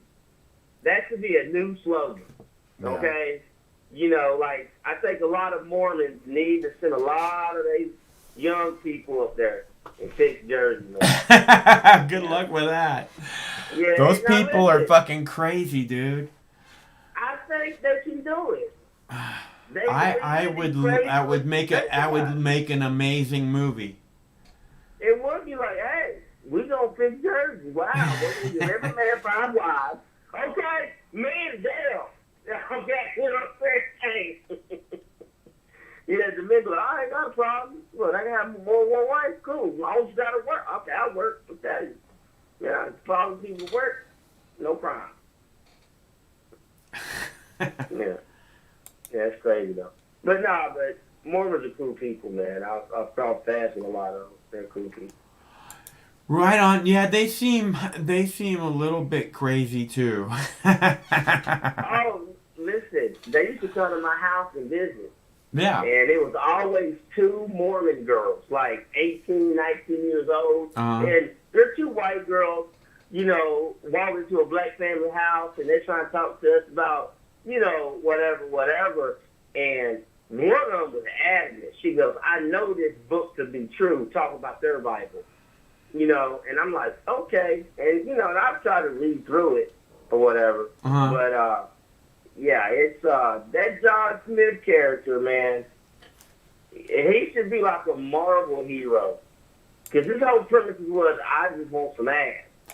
And I tell any story, gets much, I mean, it's, well, anyway, not to knock their religion. They are very good people, and they don't, it's just, and it's not like they're out there, like, screwing people over. You know what I'm saying? So, I totally hear you. I totally hear you. I mean, everybody's entitled to, and like I said, I don't judge.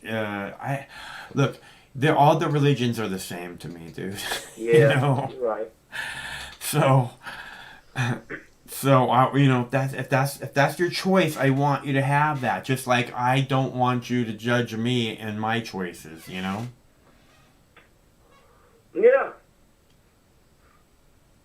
How long have you been growing that beard, man? Like since 1997. 97? Yeah. Okay, so you started out looking like Bob Seger, and now you use ZZ Top. It started out with just like a little pencil thin jawline thing that came got a little bigger in the front. That was about it. That's how it started off, and now it's just like this big thing. Ain't nothing wrong with it, Mike. It's just I don't get like shaving every day just so you can do it again tomorrow. That doesn't make sense in my brain, man. When I was in the military, you had to shave every day. I shaved every fucking day for them for 20 years now. Yeah. Let me tell you, that shit blows ass. And then, on the weekends, you typically like Saturday morning, Sunday, you don't shave. And then, you shave Monday morning before you go to work. But sometimes you got like just a dick-ass commander or sergeant major. And he's like, I best not catch any of y'all not shaved. Because you're like, oh, hell. So then you shave Saturday and Sunday. Yeah, man. But it teaches discipline, though, Mike. It teaches repetition and to get up every morning. And, yes, we know to brush our teeth because our breath is stink. And then it messes our teeth up or whatever, right? But to get up every morning and shave and to maintain a certain appearance, like if you're in a rock band, you got to have big hair or whatever back in the day, right? It's how it was. Or wear tight jeans. But to go through that repetition every day, it kind of speaks volumes for your discipline. And you kind of learn a little bit about how just to be humble. Because, your life sucks. You got to do the same shit. Well, I think that is one thing that it teaches you. I mean, I've talked about it on, the long hair, the no shaving thing. It really, in my opinion, represents freedom, which is why a lot of people are threatened by it. And the way that I go about proving that is that if you look at the movie like Stripes or something, some movie where they're going through basic, the sign that your freedom is now gone is they go through and they shave your head, and it's like, that's not like your choice anymore. This is what we do now. And John Candy's all crying and stuff with his hair in his hands. Yeah, the Oh yeah, that's one of my favorite movies, man. Because it just shows you how desperate people can get. They're like, man, I done fucked up so bad, I got to join the army. Right. And it's like, like your car get repossessed, your woman leave you, and you got fired. And then you can do 5 push-ups. That's all the fuck you did. In the beginning of the movie, Bill Murray, 5 push-ups. And then he won $2. And you're like, I gotta go to the army now. Yeah, this is ridiculous. Yeah. We saw a director's cut of the movie, like an extended version, which is impossible to find. We saw it a couple weeks ago, and they like take acid and get on a plane with a bunch of CIA guys they're going to South America. Oh wow! I'm about to find that then online. Yeah. Yeah, I didn't get it probably through Amazon, like everything else you can get. I think it's really impossible to find, but There's some other places, offshore that you might find it if you look hard. Oh, okay. Yeah. I got you. Yeah, wow. But yeah, man.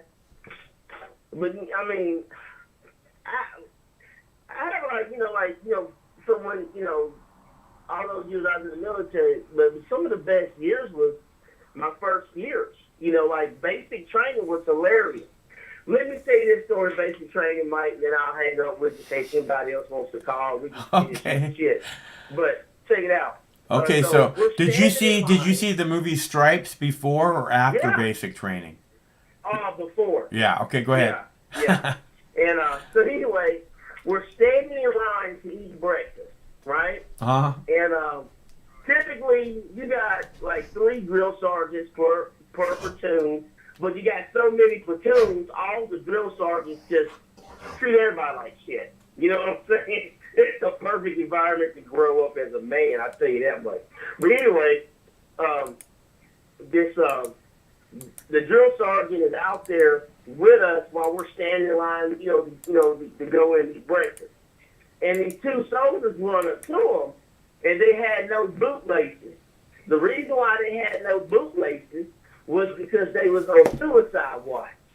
So they go to the drill sergeant, because they're from a different group, and they say, drill sergeant, our drill sergeant told us that we could cut in line, right? And the drill sergeant looks down at their boots and sees no bootlaces. He goes, what the fuck? You bunch of fucking crazy? Hell no, you're not eating in front of my soldiers. I mean, now listen, you couldn't get away with 2 kids contemplating suicide, walking around with those shoestrings on a military installation no more, right? But he just called them crazy and cut them the fuck out.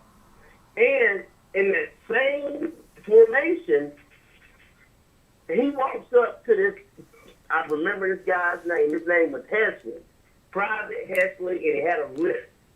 And the drill sergeant goes, Private Hesley, did you shave today? And Hesley goes, yes, drill sergeant. And he goes, well, what type of razor did you use? And Hesley goes, a Gillette, drill sergeant. And the drill sergeant goes, well, if I was you, I would find Mr. Gillette and slap the shit out of him because that goddamn razor don't work. Oh, my goodness. And we're all like 18, 19, 17-year-old kids just like, these motherfuckers are insane. I bet. Yeah. I think that's why I'm kind of crazy. Because I live that lifestyle. But, Mike, listen, man, that drone footage is amazing. This is down in Fremont, Ballard area. The bridge right there is where the locks is, I think. And the locks is how... kind of uppity. The locks, yes. The locks is where people get from the Puget Sound into the Lake Washington. Okay. Yeah. All right. Yeah. It looks nice, though. It's a beautiful place, man. I'm telling you. If you get a chance to visit Brandon, let me know. It's a great place. I'll make sure you know where to go. Oh, yeah, man. Me and my wife had plans to go to Jackson Hole, as the family, this summer, but that shit got shot down. Yeah. But all right, brother. Well, I appreciate it, man, Mike, and thank you again, and take care. Right on, Brandon. It's always good to hear from you. Stay cool, bro. All right. Yeah.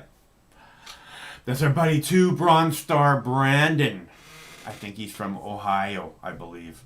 Okay, so I have a video here. And this is video. That's the locks right there, dead ahead in front of this rusty old bridge that the trains go across that you saw video of it opening so that large ships could go underneath. That's the Ballard locks right there. And that's how you get from, again, the Puget Sound into Lake Washington through another lake, I think. This is Craig shooting the gap on with his drone. Gonna do it! You can do it!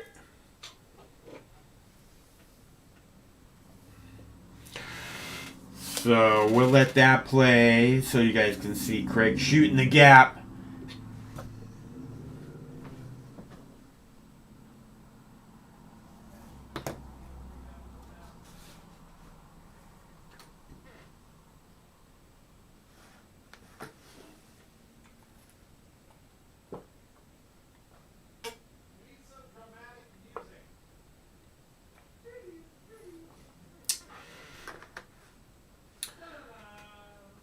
That would work. Craig says it needs dramatic music. Like Mission Impossible. Da-da-da, da-da. James Bond. Da-da-da, da-da-da, da-da.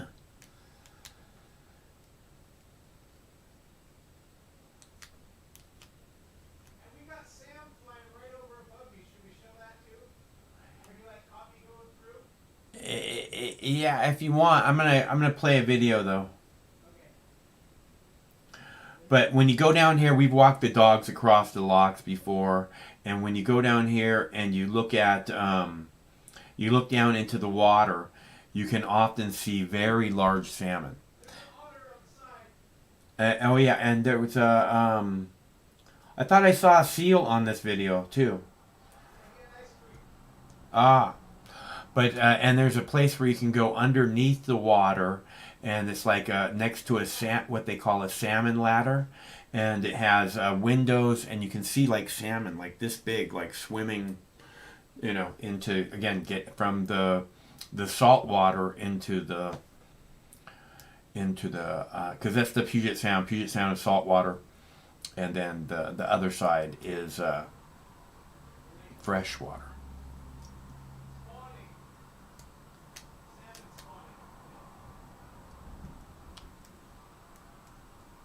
So, and the salmon spawn in the fresh water. That's where they start their lives. That's where they end their lives. I'm surprised we don't see more eagles right in here. Like I said, there's always, you can, you know, often see large fish swimming around in here. And then we see a lot of seals. The seals like to come in and get the fish. What? Sea lions, seals, sea lions.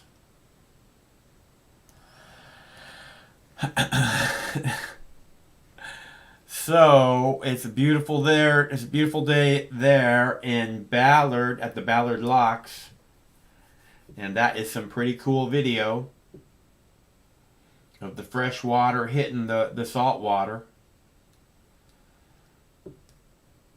It looks like the fresh water's higher than the salt water. It's got to be coming this way. So they put you in this container right there on the left, right? And they move all the boats in there, and then they raise the level of the water, and then the boats move out into the lake, right? It's the locks. That's how it works. In case you're wondering, on today's tour of Seattle's wonderful historical monuments, eyesights, places to be, sights to enjoy. And we've walked out there on the, like I said, on the locks and across it. It was packed. It was hot. Dogs are like, why are all these people here? Actually, the dogs love people. So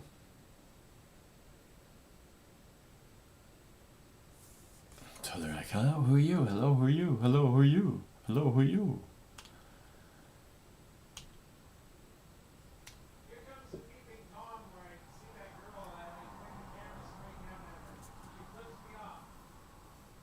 The girl flips you off?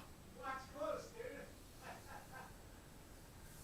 I had to apologize to her afterwards because she thought I was creeping on her. And I'm like, no, I was going to fly under the bridge. And I saw you down there and I moved away.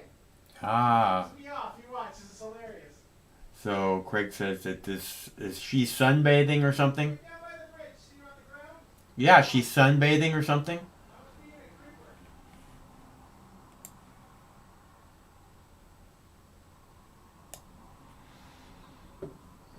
So Craig says this young lady flew the bird at his murder hornet.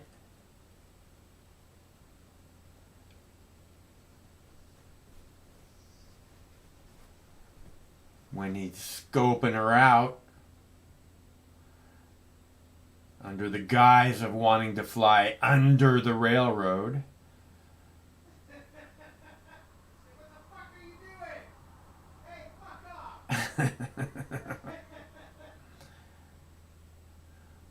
Well, there you go. It's a beautiful day in the neighborhood.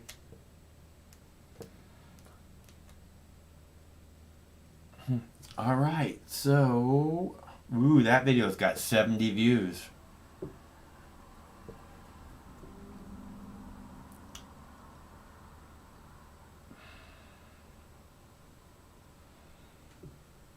Are you landing?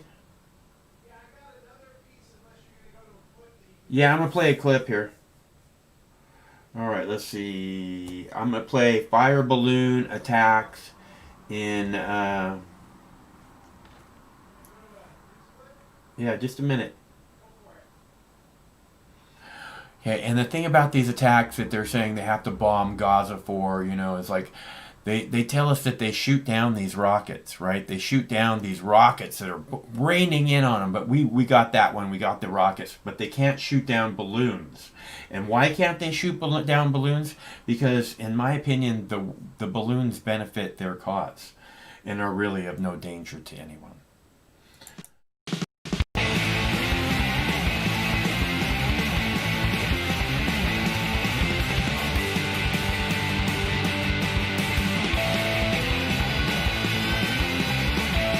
Well, still in the Middle East, another day of flaming balloons being sent from Gaza into Israeli territory. More than 20 fires breaking out near Israel's southern border communities. Some of the balloons had explosive devices attached to them. Today's launches coming after Israeli Air Force planes struck a Hamas observation post in the northern Gaza Strip on Sunday night in response to other flaming balloon attacks earlier on that day. So for the latest, let's go straight to our correspondent Pierre Kloschendler on the Israel-Gaza border. Pierre, flaming balloons from Gaza in recent days, an Israeli Air Force response on a Hamas post overnight, and now 20 fires breaking out in the border area today. What is the latest? What's going on? Well, 20 fires accounted for just in the communities that are facing the central sector of the Gaza Strip. So obviously there are more fires that are unaccounted for. And that's the problem. There was just this evening a cluster of balloon which was discovered in a cemetery in Beersheba, which is a town which is located probably 20 miles or 30 miles away from the border. Another cluster of balloon was discovered in another town in the southern part of the Gaza Strip. So yes, there is an intensification of the Hamas balloon campaign, and that, of course, is something which the Israeli army takes seriously, but yet the measures that the Israeli army has been taking yesterday in retaliating against this wave of balloons has been very measured. And as you say, given that it has been a relatively measured response overnight, is it likely that given more balloons are coming over, causing more fires, that there'll be more of an uptick in the response and a more heavy-handed response overnight coming up? Well, when the situation heats up in the border, it can come down to boiling over, that's for sure. And that's why, the Israeli army is very concerned. On the other hand, both Hamas and Israel are using very calibrated tactics in order to deter the other side from going on in this campaign. There has been no casualties on both sides of the border. The damage is moderate, and the proof is yesterday when the Israeli army UAV struck against an outpost of Hamas. They made sure that beforehand the Palestinian media said that all the observation watchtowers manned by Hamas operatives were left by those operatives. So Israel knew that when it strikes an outpost, it's going to be empty and there won't be any casualty. And that's the calibration of this escalation.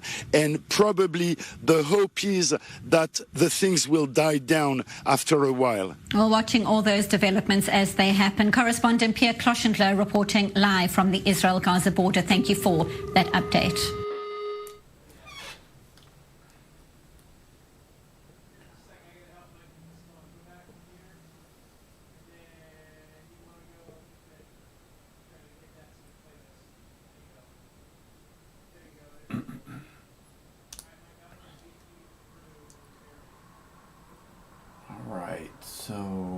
see.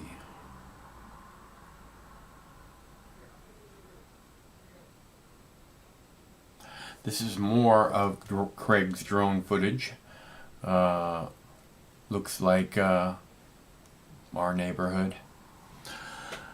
Again, the Northwest is amazing. If you haven't ever had a chance to enjoy the Northwest, you're truly missing out. I like everything about it. Don't even want to go anywhere else. I really wish we'd secede from the nation. Cascadia now, Cascadia always. Let's see. And I'm quickly running out of videos, so if anybody wants to call, the number is 805-669-6397, and we can have a little conversation about, you know, stuff and things, if you like. Or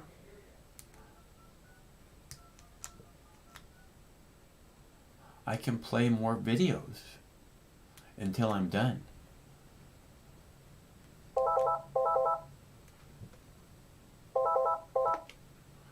Hello, caller. I don't feel tardy. Oh, what's happening now? I don't feel tardy. Tardy? Oh, the clock is slow. Buenos tardos. That's a fucking long train, dude. I've been sitting here watching that same fucking train for 15 minutes. It's like, where's it going? You ever wonder that? Where's that train going?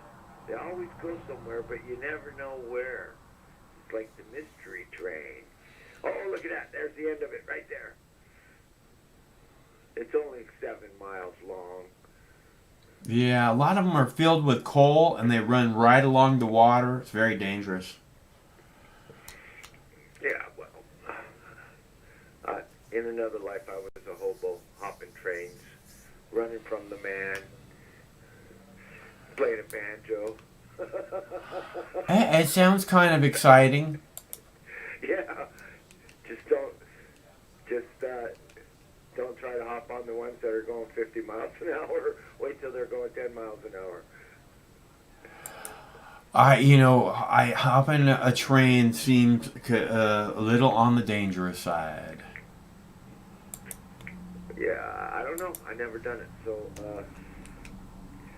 you know. What's the weather like where you're at? 87 to 90. Nice. Hot, a little bit. Sounds like perfect. Yeah, it's nice. It's good. It's still hot. What's that? For an August day, that sounds pretty good, man. In Southern California. Yeah. So this fucking goddamn Palestinians fucking assaulting Israel with those fucking terror balloons. Terror balloons. We gotta bomb the shit out of those people. How else can we respond to balloons? Yeah. Fucking hey, man. They can go 30 miles and they'll kill your dog. They're getting those damn balloons through those damn tunnels. These people in the tunnels. Yeah, balloon tunnels. Man. It's just hard to believe, dude. Oh, I couldn't believe it. Yeah, I posted a video of the Palestine Symphony once, and this fucking Jewish lady responded to me like, terror tunnels, terror tunnels. And they actually believe that shit, you know. Netanyahu could tell them that aliens are attacking and they would shit their pants. The whole lot of them, you know. It's like, Well, they're very Pavlovianly conditioned, you know. I mean, and it's kind of like I look at the whole country like they're the biggest troupe of crisis actors on the planet, you know. You know what I mean? They're just like, we have to run. Everyone put their gas mask on. We have to run and get in the safety, whatever chamber. Come on, man. That's really how you're going to live your life? That's really how you're going to teach your children to live their lives? What the fuck are you talking about? Israelis now, because, you know, the COVID-19 is the same type of gaslighting. They're doing it to the whole planet. COVID-19, terror tunnels. Yeah, well, it's always been that way, for sure. I mean, ISIS, all these stuff is coming to get you. The murder hornets. Come on, man. Murder hornets. They got tunnels all the way from Asia to get those murder hornets over here. Yeah, underneath the Atlantic Ocean. They didn't fly here, that's for sure. Yeah, it's crazy, dude. I mean, they're actually able to gaslight the whole planet with an invisible enemy. It's like an alien invasion, where that's where it's similar to the War of the Worlds, where you get 7 people in a little radio studio in 1929, and they're all pretending, they're different characters, and the guy's pretending to be a broadcaster, and they've blown up 5th Street, and then half the East Coast freaks out, and they go run. Everybody runs and grabs their gun, and that's what's happening now. It's the War of the Worlds, except the aliens are the virus. The alien is the virus, and we have to fight each other over masks and who's the best citizen and terror tunnels. We're the gaslighting, man. We're all being gaslighted by COVID-19 and fucking terror balloons and murder hornets and octopus people, and it's a crazy fucking world. I can't believe it, man. The truth is, the media made 3/4 of the planet afraid of the atmosphere and the air. You're afraid to go outside unless you have a mask on.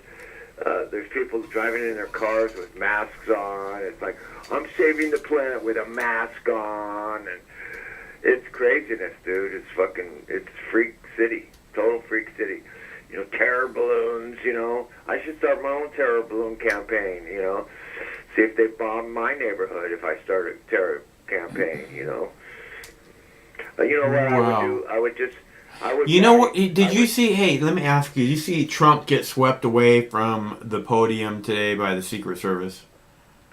Well, he wasn't exactly swept away. He was kind of like, sir, could we talk to you outside? It's not like swept away, but... It was told this way, sir. It was told this way, this way. And come on now. We're going now. So you can see it however you want, but that's what happened. Go ahead. Anyways, what I'm saying, you saw it, right? Yeah, but I didn't hear I still don't know who they shot. Who did they shoot? I don't know who they shot. But my point is I was watching, and every time I see shit like this, all I can think of is 9/11, right? When Bush just sat there, and they know that that there's flying bombs in the air. Looking for the #1 target in the world, the President of the United States, who everyone in the world knew exactly where he was at that moment. And they just sat there, putting little kids in danger every second that he sat there next to them, while this, planes are in the air and we're under attack and we don't know what's happening yet. And, you know what I mean? And he just sat there and with the little kids, and it really... He was being protected by my pet goat, and no power on earth could. Right, but the Secret Service did nothing. I mean, it's not like with Trump. It wasn't up to Trump today where what was going to happen. He was going with the Secret Service. It's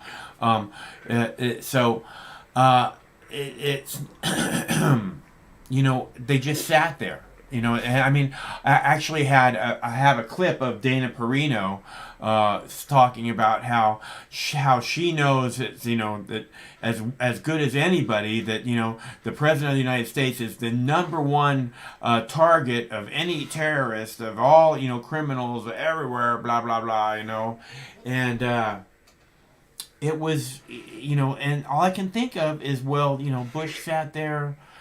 For how long? How long did Bush sit there, knowing that we were under? Minutes.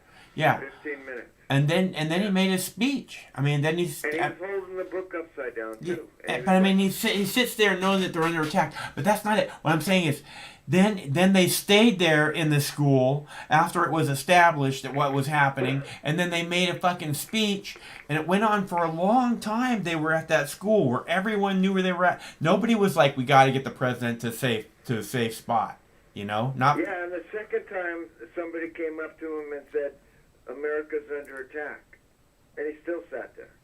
Yeah. So it looked like he pooped his pants a little bit because he was looking really nervous and like, what do I do now? You know, I just pooped my pants and I hope the kids don't smell it.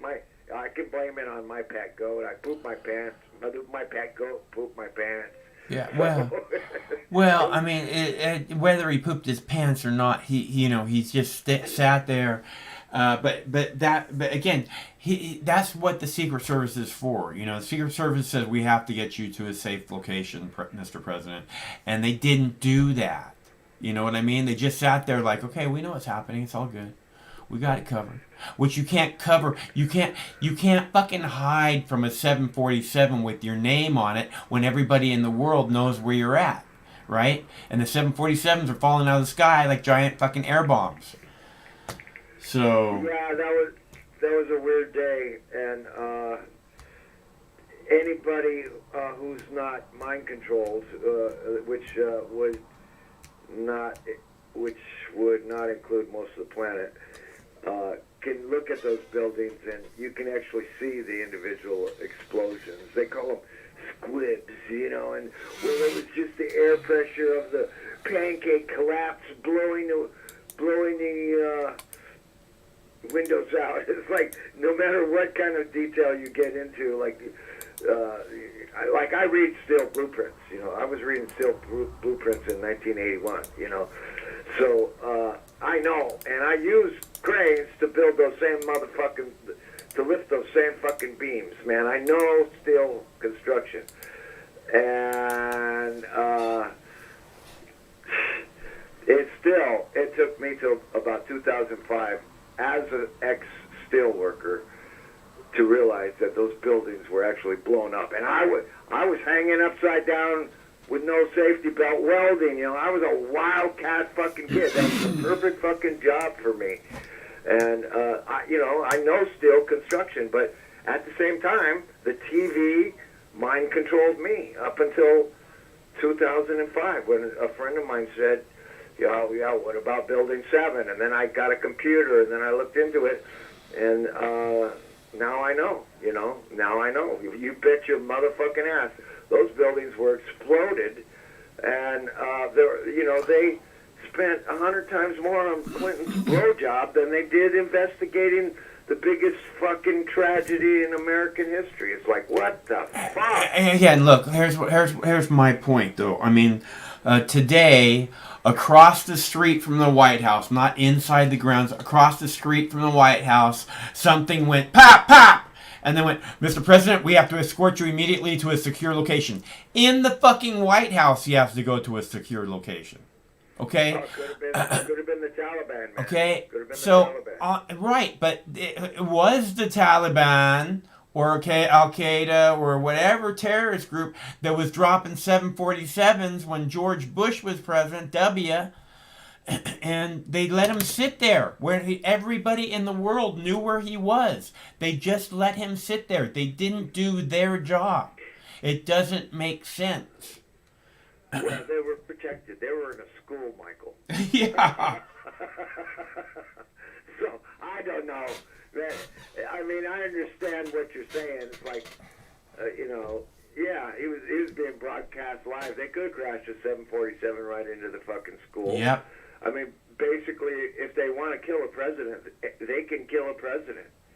Well, I don't know about that, but what I'm saying is that the fucking Secret Service didn't do its job. And when the Secret Service doesn't do its job, especially in a situation like that, where that's what they're trained for 24/7, if you don't know that part of the job, you don't belong on the Secret Service, there's something fucking wrong. I mean, there was fucking two firecrackers went off across the street from the White House today, and they had to whisk Trump away, to a secure location when he's already in the White House, one of the most secure locations on the planet, right? But fucking George Bush was, you know what I'm saying, in a fucking public school off in La La Land, and everybody knew where he was at, and it was really, I'm just pointing out the obvious facts that, there's something not right about what happened on that day. Well, there definitely is something not right that happens almost every fucking day. But, you know, if you want to, you can make an argument pro or con against or for what happened in the fucking school on September 11th. You know, it's like we had the whole school locked down. We had 36 Secret Service personnel. We knew there was something happening 1,000 miles away, and the president was in no danger. There's your story right there for letting Bush jerk off to My Pet Go. No, we heard again and again. We don't know how many planes are in the air. You know, we have to fucking... And again, this is a flying bomb falling out of the sky. Okay? So, you know... Man that by Osama bin Laden himself. Yeah. Osama bin Laden was in the air at the time looking for George Bush. He was flying... Oh, no. He couldn't have been in the air because they needed a boogeyman for later. Well, no, he flew back to his cave. He couldn't find Bush, so he flew back to his cave, and that's where the 5th fucking plane went, was back to Afghanistan, landed in the secret Taliban cave, Al-Qaeda cave, and that's what Trump blew up with that Moab. He finally blew up that 5th plane with the Moab bomb, and that's the real story. But what happened today is like, you know, I'm sure whoever they shot was easily within 100 yards of Trump at the time. And they took Trump back to the Oval Office. 5 minutes later, they came back, and Trump got to fucking... It seems like they're laying off him. The press is laying off him a little bit. Yeah. As far as the press conferences go. Then they just talk shit about him behind his back. But if you watch Trump in the press conferences, it's like they used to be so ballsy. It's like, Mr. President, we heard that you have a 2-inch dick. You know, it's like, don't be nasty. You're a nasty person. You know, nowadays everybody's like obedient. Nobody melts off to them. As soon as they get back to their fucking TV studio, it's like, President Trump he's a fucking moron. He's going to kill America, and he's going against the WHO. And, you know, it's like, so... He has established and maintained some decorum in his press conferences, and the blonde chick, what's her name? I can't. The really good Kaylee. One that he's Amy. Kaylee. Oh, Kaylee. Yeah, I like her. It's like, man, she's like she passed the test on you know, Trump's game show. It's like, you're fired, you know. Yeah, she's pretty smart. She's Harvard grad. She was head of the RNC for a little bit. She's a pretty smart lady. I mean, I have to do a little bit of amateur fact-checking when, like, you know, today she said, basically it's all the Democrats' fault that some of this stuff will be delayed as far as employment benefits being 3/4 federal and 1/4 state, and we don't know what's going to happen, and we're working on it every day, and it's like, I'm sure she's 99% factual, and she don't take no shit either, like Trump. Trump hasn't had to yell at anybody that I know of in weeks, but it used to be that any up-jump fucking reporter could just mouth off to him, and he would have to stick them in their place. And you got to admit, you know, whatever you want to say about Trump, he is trying to do some things to help America, and he's the most attacked president in history. And I'll tell you, you know I don't like Trump, but I think more books are going to be written about Trump than any president since maybe Roosevelt. I think he's going to go down in history as one of these historical fucking figures. Remember when the Japanese had fucking statues of Trump when he was running for president? It's like, and the Buddhists or the Hindus when they would worship Trump, they would set up a new god in India, and they would pour milk on his head and rub his tummy and burn some incense. And it's like Trump is this remarkable fucking whacked out, and people are crazy anyways. It's like murder hornets and COVID-19 and death balloons and fucking. And now I hear Israel's trying to sell their Iron Dome system, which never worked in the first fucking place. Right. Again, they can shoot down rockets, but they can't shoot down balloons. Go ahead. Yeah, it's like anybody, any military expert can tell you that Iron Dome doesn't work. And we give them $20 million a day. We give Israel $20 million a day. It used to be 11, but it's up to 20 now. And they take that money and they use it to bribe congressmen, develop special weapons, and then they sell the weapons back to us. And now they're trying to export this Iron Dome system, which they say, oh, it has 95% accuracy, and it's like you couldn't shoot a fucking seagull out of the sky with Iron Dome. It's so worthless. They just, if you see a bright light in the sky when the Iron Dome shoots off a missile, they count that as like a hit. Because it exploded somewhere. It's so worthless. Iron Dome doesn't protect you from anything. Not even Gaza fire balloons, terror balloons from terror tunnels. But you don't see shit about the missile that exploded Beirut, I think, 6-7 days ago. And it's almost proven now. People are still talking about fucking ammonium nitrate, It's like, dude, man, we are on the verge of World War III. If the people are so stupid, that Israel or the United States puts out a cover story for something they did, and people buy it. They say COVID-19, and people buy it, and they all start wearing masks. It's like, oh, I can't go outside. They locked the planet down, and we're all under attack from an invisible enemy, and it's stupid. I mean, people are being gaslighted. I think it takes a higher sort of intelligence to wade through all the propaganda and all the 7 different bullshit stories before you can finally get to the truth of the matter. And even then, sometimes you can't get to the truth of it because, the evidence is gone. I mean, look, just take 9/11, for example. You had all the evidence in the world, and still people either forgot about it, don't care about it, or think it would be impossible to pull off. Oh, it would.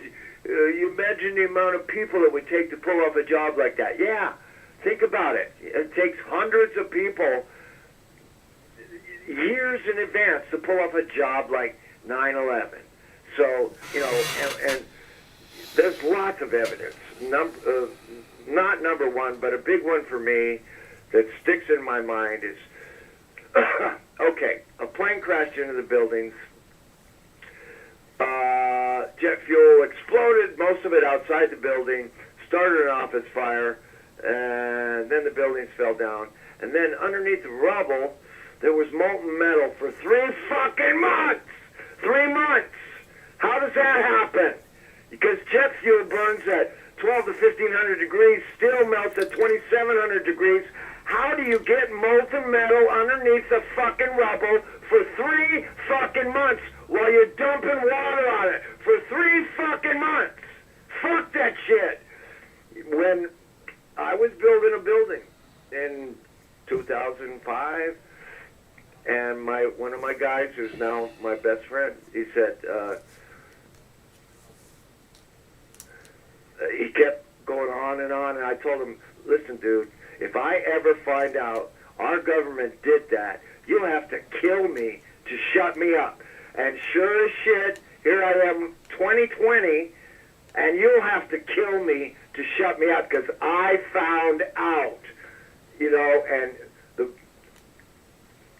I still have a hard time understanding why people don't have enough brains in the age of information to get out of their ignorance. It's like I'm still pissed about 9/11. I really am. It's like, fuck, I'm the one who brought it up, so... I'm the one who brought it up. This is something that I'm always going to go back to because it's the beginning of, the end of a whole lot of freedom and unnecessary end of a whole lot of freedom and a whole lot of waste. and a whole lot of bullshit, and we got to get back. And I believe Tulsi Gabbard said something about like, that it would be fine with her to do, a new 9/11 investigation. So, so it's not like completely off the charts, although 99% of the people. I mean, she wouldn't have brought it up herself, which means she kept being asked about it. So, she answered the question, which is what I'm saying is it's not off the charts. There are people who care, and I don't think there's people who are going to give up on it just yet. It's a matter of this, I mean, look at what we have. We can't expect anything from the people that we have in charge when it comes to honesty or integrity or, actually holding someone accountable. So people think that the further away you get from a historical event, the more clouded the event gets. But actually, it seems like the further you get away from a historical event, the more you're able to collate all the details and find out hidden stuff, and you can go especially a recent event like 20-year-old 9/11 event. The JFK assassination is another one. You got so much evidence, and I got fucking little punk-ass bitch people in my town calling me a conspiracy theorist because I try to explain the magic bullet theory to them. And it's like, no, our president didn't get his head blown off in broad daylight and on film. You're a conspiracy theorist, Yeah. Like, he got his head blown off in broad daylight and on film, and it was back and to the left. It wasn't from the back to the front. And Jackie, look at this Jackie on the back of the fucking limo trying to grab that piece of his head that got blown off. You're a conspiracy theorist. It's like these fucking people, they won't wake up no matter what you do. You could fucking light their feet on fire with the truth, and they would just keep calling you a conspiracy theorist. They're just denial. So that's what pisses me off. So, I mean, obviously I got a little heated up, but yeah, man. I mean, the Gaza thing and the Israeli thing and this latest thing with Beirut, as far as I'm concerned, it's almost certain there was a spike in the radiation signature at that exact moment, measured by some institution that measures radiation. I can't remember their name, and it's all over Veterans Today, but. And I myself got blocked from Facebook for just sharing a post about it. I got blocked for like 4 days.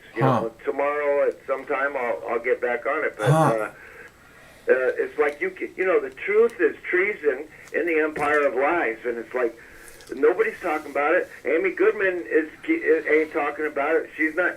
See, what Amy Goodman, if she was an actual reporter, she would say, well, Veterans Today and this group and that group came out with this story about a missile hit Beirut. Yeah. But she won't mention a fucking word about it because she's a gatekeeper. You can't go past a certain point. It's like, don't touch Israel. We can't touch Israel. Israel's our ally. Yeah, well, and you know what they say? Israel's the only democracy in the Middle East.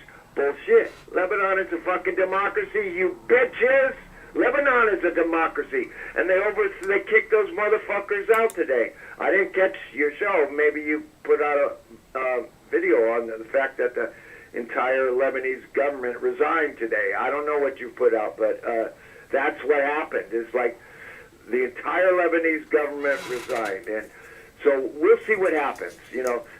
Thank God France is on it. Trump should have fucking planes and boats coming there right now. Lebanon is in the worst. It's as bad as New York City on 9/11 or worse because they don't have food. Yeah. So I mean, we are living in a world full of lies where the people who stick a firecracker on a balloon are terrorists, but the people who kill 500 children and 4,500 adults for no reason are the good guys. And those are accurate statistics from 2014. So, you know, I can't change the world, but I can bitch about it. I should put that on a T-shirt. That's a good T-shirt. Hey, I got to take a break, Michael. It's good to hear from you. Okay, take care, bro. Okay, talk to you soon. All right, so that's my buddy Michael from Southern California, and we were talking about how Trump got kind of whisked away by the Secret Service earlier today, and I'll show you a clip on that. Be right back to talk about it. Hold on. Tonight with that unsettling moment that played out late today at the White House. President Trump in the briefing room, he had just started talking about the coronavirus, about mail-in voting, about the markets, when suddenly he is approached by what was believed to be a Secret Service agent whispering to him to leave. A short time later, the president then returning, saying there was a suspect shot not far from the White House. This was the moment as it played out live on cable news. Excuse me? You can see the president in the briefing room there. It is difficult to hear, but that's the agent telling him what's just happened. You can see the president leaving the briefing room. All of this playing out on live TV. An alarming moment to watch a president of the United States forced to leave in the middle of a briefing. A short time later, he did return, and this is what the president said that the Secret Service had told him. So thank you very much. Sorry for that. There was a shooting outside of the White House, and seems to be very well under control. I'd like to thank the Secret Service for doing their always quick and very effective work. But there was an actual shooting, and somebody's been taken to the hospital. I don't know the condition of the person. It seems that the person was shot by Secret Service. So we'll see what happens. And yeah, did you have something? No, there are no details. We just found out just now. It was outside of the White House, this area right over here. And they'll have details for you in a little while. Somebody is taken to the hospital. It seems that the shooting was done by law enforcement at that person, at the suspect. It was the suspect who was shot. And this just took place. A couple of people outside. I noticed a man named John Roberts, who you know very well. Yes. He reported that he heard shots. He was outside and he heard 2 shots. Mr. President, was this a threat towards you, sir? We don't know yet. We don't know. They're going to find out. Do you know if the individual said anything, sir? Mentioned your name, anything like that? And we don't know that yet. It was the Secret Service that did shoot this suspect? It seems to be. Yeah. It looks like it. All right, so let's see. Thank you.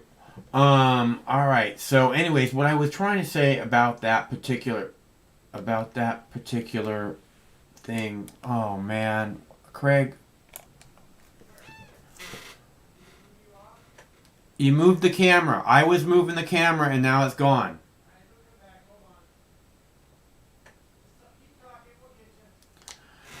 Okay, so we got Seattle. I wanted to see Seattle back in the house here.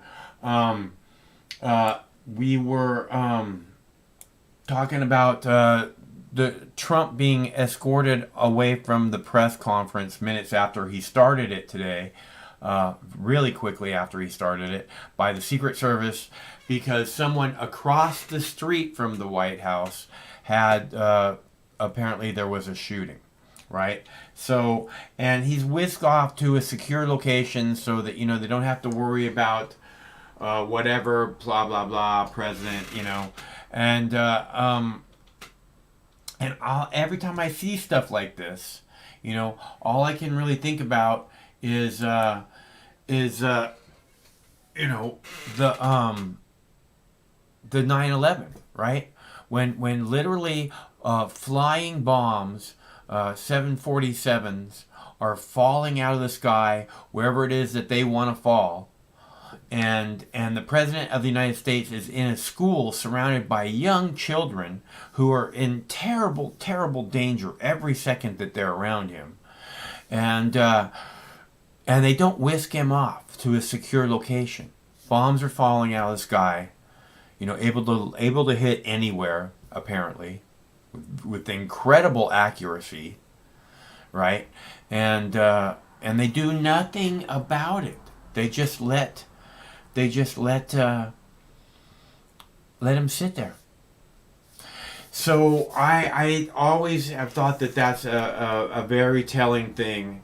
And not only did they let him sit there, but actually finally when he got up and decided to do something else, they sat there and they organized a speech for the whole world. With all these children around him, they waited to make sure they got the photo op just right. And then they did this speech about, being under attack. And it was really messed up, man. It wasn't like this rush to get him to a secure location. It was as if they knew what was going on, and they knew that the president was in no way in any danger.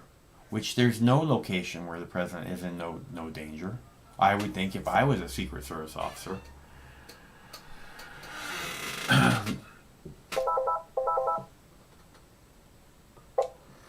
Hello, caller. Hello, Mike. How are you doing today? I am good. How are you? I'm doing well, actually. I'm having a pretty good day, all said and done. I went and visited a friend today, an old friend. My friend is sick. And then I also randomly ran across an old friend I hadn't seen in 2 or 3 years. Cool. I love it when that happens. Yeah. Isn't that fun? Yeah. I ran into him in a park right near the old state capitol building at downtown. And it's a square. It's just like a square in Olympia. But I saw him and damn, that's who that is. And he's an interesting character. He's been running like homeless outreach projects in Olympia for over 20 years. Wow. And he's practically he's almost like one of those characters out of a Neil Gaiman movie, American Gods, like the book American Gods. He always strikes me that way. And so we talked for about 20 or 30 minutes, and his name's Gary. Gary and I both smoke. And so, there's nobody around, right? We're sitting on a park bench, we light a cigarette. I finished my cigarette, and he still has his cigarette lit, and this person walks up to us across the park in the shadow of the old state capitol building. Who knows, Gary? He just kind of frowns at us, and he looks at us with his big straw hat and his yellow vest and his Bermuda shorts and stares, and he says, "Is smoking allowed in Sylvester Park, Tracy?" Like the guilt trip question, right? and the old man sitting next to me said, "I don't give a fuck if it is or not." I go, "Those kids over there are doing a lot worse things than smoking cigarettes." And he pointed to the group of kids across the park. And then the guy looked at me, who I've known him from coffee shops for a long time. Never have gotten along with this guy. He looks at me and he stares at me, and I'm like, "Congratulations on quitting smoking." And then he said, I go, "You quit smoking, right?" He goes, "I don't smoke. It's been 35 years since I've had a cigarette." And I said, "Congratulations, have a pleasant day." And he turned right around and started talking to my friend.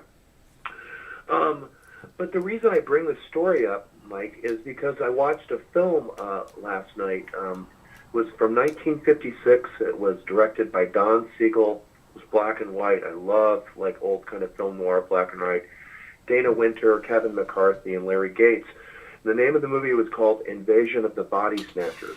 And it was about this small town in Southern California, and a small town doctor discovers that the population is being replaced by emotionless alien duplicates. Yeah. So if you remember the movie, and then there was a remake of it in the 70s, and I was told this afternoon there was even a remake recently of this film. Yeah. So,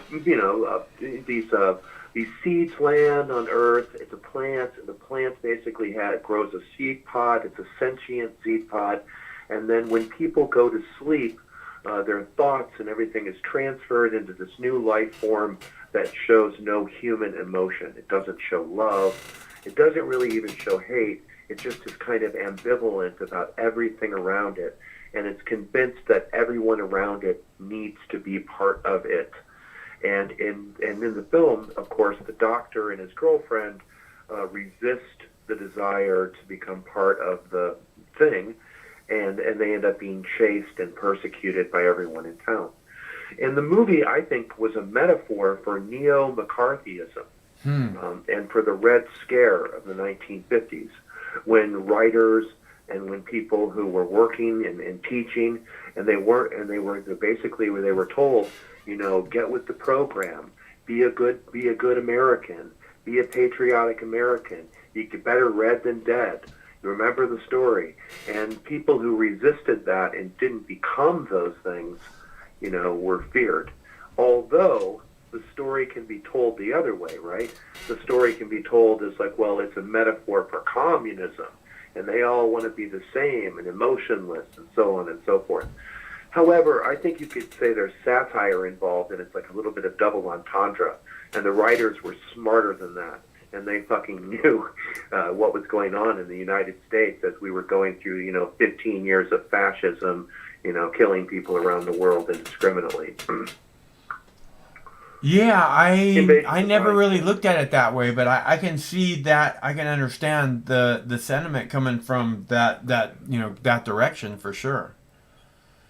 A lot of writers in the 1950s for film, they weren't even allowed to write, or they weren't allowed to direct, or they weren't allowed to participate in the film community because that was an important industry, and it was almost regulated to the point where if you had political ideas that were outside of the Democrats and the Republicans, and you supported a third party, you know, call it the Socialist Party or the Communist Party or whatever, that therefore you're a risk to the whole idea of the state. The whole hive. Have a job. The whole hive. Yeah, you're not allowed to have a job. Well, writers' words are very powerful. You know, that's one of the things it says. You know, in the V for Vendetta movie, you know, the words they have a lot of power, a lot of meaning, and so. Go ahead. I wanted to go to something that David from New York. I want to go back to something that David from New York said earlier about the writer Mark Twain. Mark Twain, you know, the Huckleberry Finn, you know that story, Adventures of Huckleberry Finn, that is considered like the first American novel. I mean, there were other writers, there were other novelists, but it kind of encapsulated American themes. You know, a boy runs away from home. He kind of experiences like the reality of the world and has to make moral decisions about what's right and what's wrong. And he has to think like an adult, even though he's kind of still a kid. You know, those are all things that describe the United States and the character of the American. So that's one reason why Mark Twain was a popular writer. He also was like always represented the working class. And a friend of mine wrote about Mark Twain the other day and quoted Mark Twain, and it was in the context of, oddly enough, Mark Twain writing about Teddy Roosevelt, right, president in the 1890s, but my friend was talking about how prescient the quote was, how it related to Donald Trump. And basically what happened, there was a story that happened, and that was a lady came into President Roosevelt's office, and it had to do with a soldier who was wounded, and his secretary refused to see him, and she went and made a stink with the press, and then everyone was outraged because he wasn't acting courteously like an American gentleman would, right? And then Mark Twain wrote this, and I'll read it quickly and be brief. He said, Mark Twain said, "I don't have to say now what the American gentleman should be. The whole ground can be covered with half a sentence and an hour's laborious talk saved by just stating what the American gentleman is. He is Theodore Roosevelt, President of the United States. I'm not jesting, but I'm in deep earnest when I give it as my opinion that our president is the representative American gentleman of today. I think he is as distinctly and definitively the representative of the American gentleman of today as was Washington, the representative American gentleman of his day. Roosevelt is the whole argument for and against in his own person. He represents what the American gentleman ought not to be, and does it as clearly, intelligibly, and exhaustively as He represents what the American gentleman is. We are by long odds the most ill-mannered nation, civilized or savage, that exists on the planet today. And our president stands for us like a colossal monument, visible from all ends of the earth. He is fearfully hard and coarse, where another gentleman would exhibit kindness and delicacy. Lately, when that slimy creature of his, the misplaced doctor, the dishonored governor of Cuba, that sleight of hand Major General Leonard Wood, penned up 600 helpless savages in a hole and butchered every one of them, allowing not even a woman or a child to escape, President Roosevelt, representative American gentleman, first American gentleman, put the heart and soul of our whole nation of gentlemen into the scream of delight, which he cabled to Mr. Wood, congratulating him on this brilliant feat of arms and praising him for thus upholding the honor of the American flag.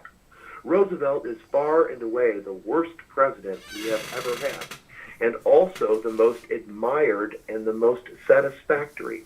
The nation's admiration of him and pride in him and worship of him is far wider, far warmer, and far more general than it has ever before lavished upon a president, even including McKinley, Jackson, and Grant. Is the Morris Barnes incident closed? That was the woman who went in his office. Maybe, yes, possibly no. We will keep an eye on it and see. For the moment, there seems to be something like a revolt there in Washington among half a dozen decent people and one newspaper, but we must not build too much upon this. It is but a limited revolt and can be vituperated into silence by the vast patriot band of cordial serfs, the American newspaper editors. Talking about the media. He was an amazing writer, dude. Yeah, and he wrote political commentary. Oh, and for he sure. He wrote books like satire, like a Connecticut and King Arthur's Court or something like that, satire, but real poignant novels. So that's Letters from Hell is a great read if you haven't seen it. His writings about imperialism are amazing, and he was an anti-imperialist and belonged to the Anti-Imperialist League, I believe, in the 1890s. He did not believe in war. The guy did not believe that we should be spending money to kill people, Spanish people in the Philippines and Cuba and so forth. Yeah, it doesn't make any sense. You defend your borders, Yeah, there was news from Colombia, from StopTheDrugWar.org, and they said today that former President Uribe, that's Colombia, the former president has been placed on house arrest during investigation of ties to drug cartels, paramilitary groups. Last Thursday, President Ivan Duque announced that former President Uribe will be held in custody as the Supreme Court investigates allegations of witness tampering.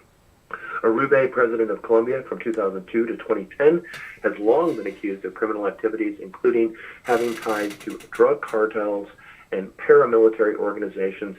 He is currently accused of being a founding member of a rightist paramilitary group involved in the decades-long conflict between the government and the leftist rebels, the FARC.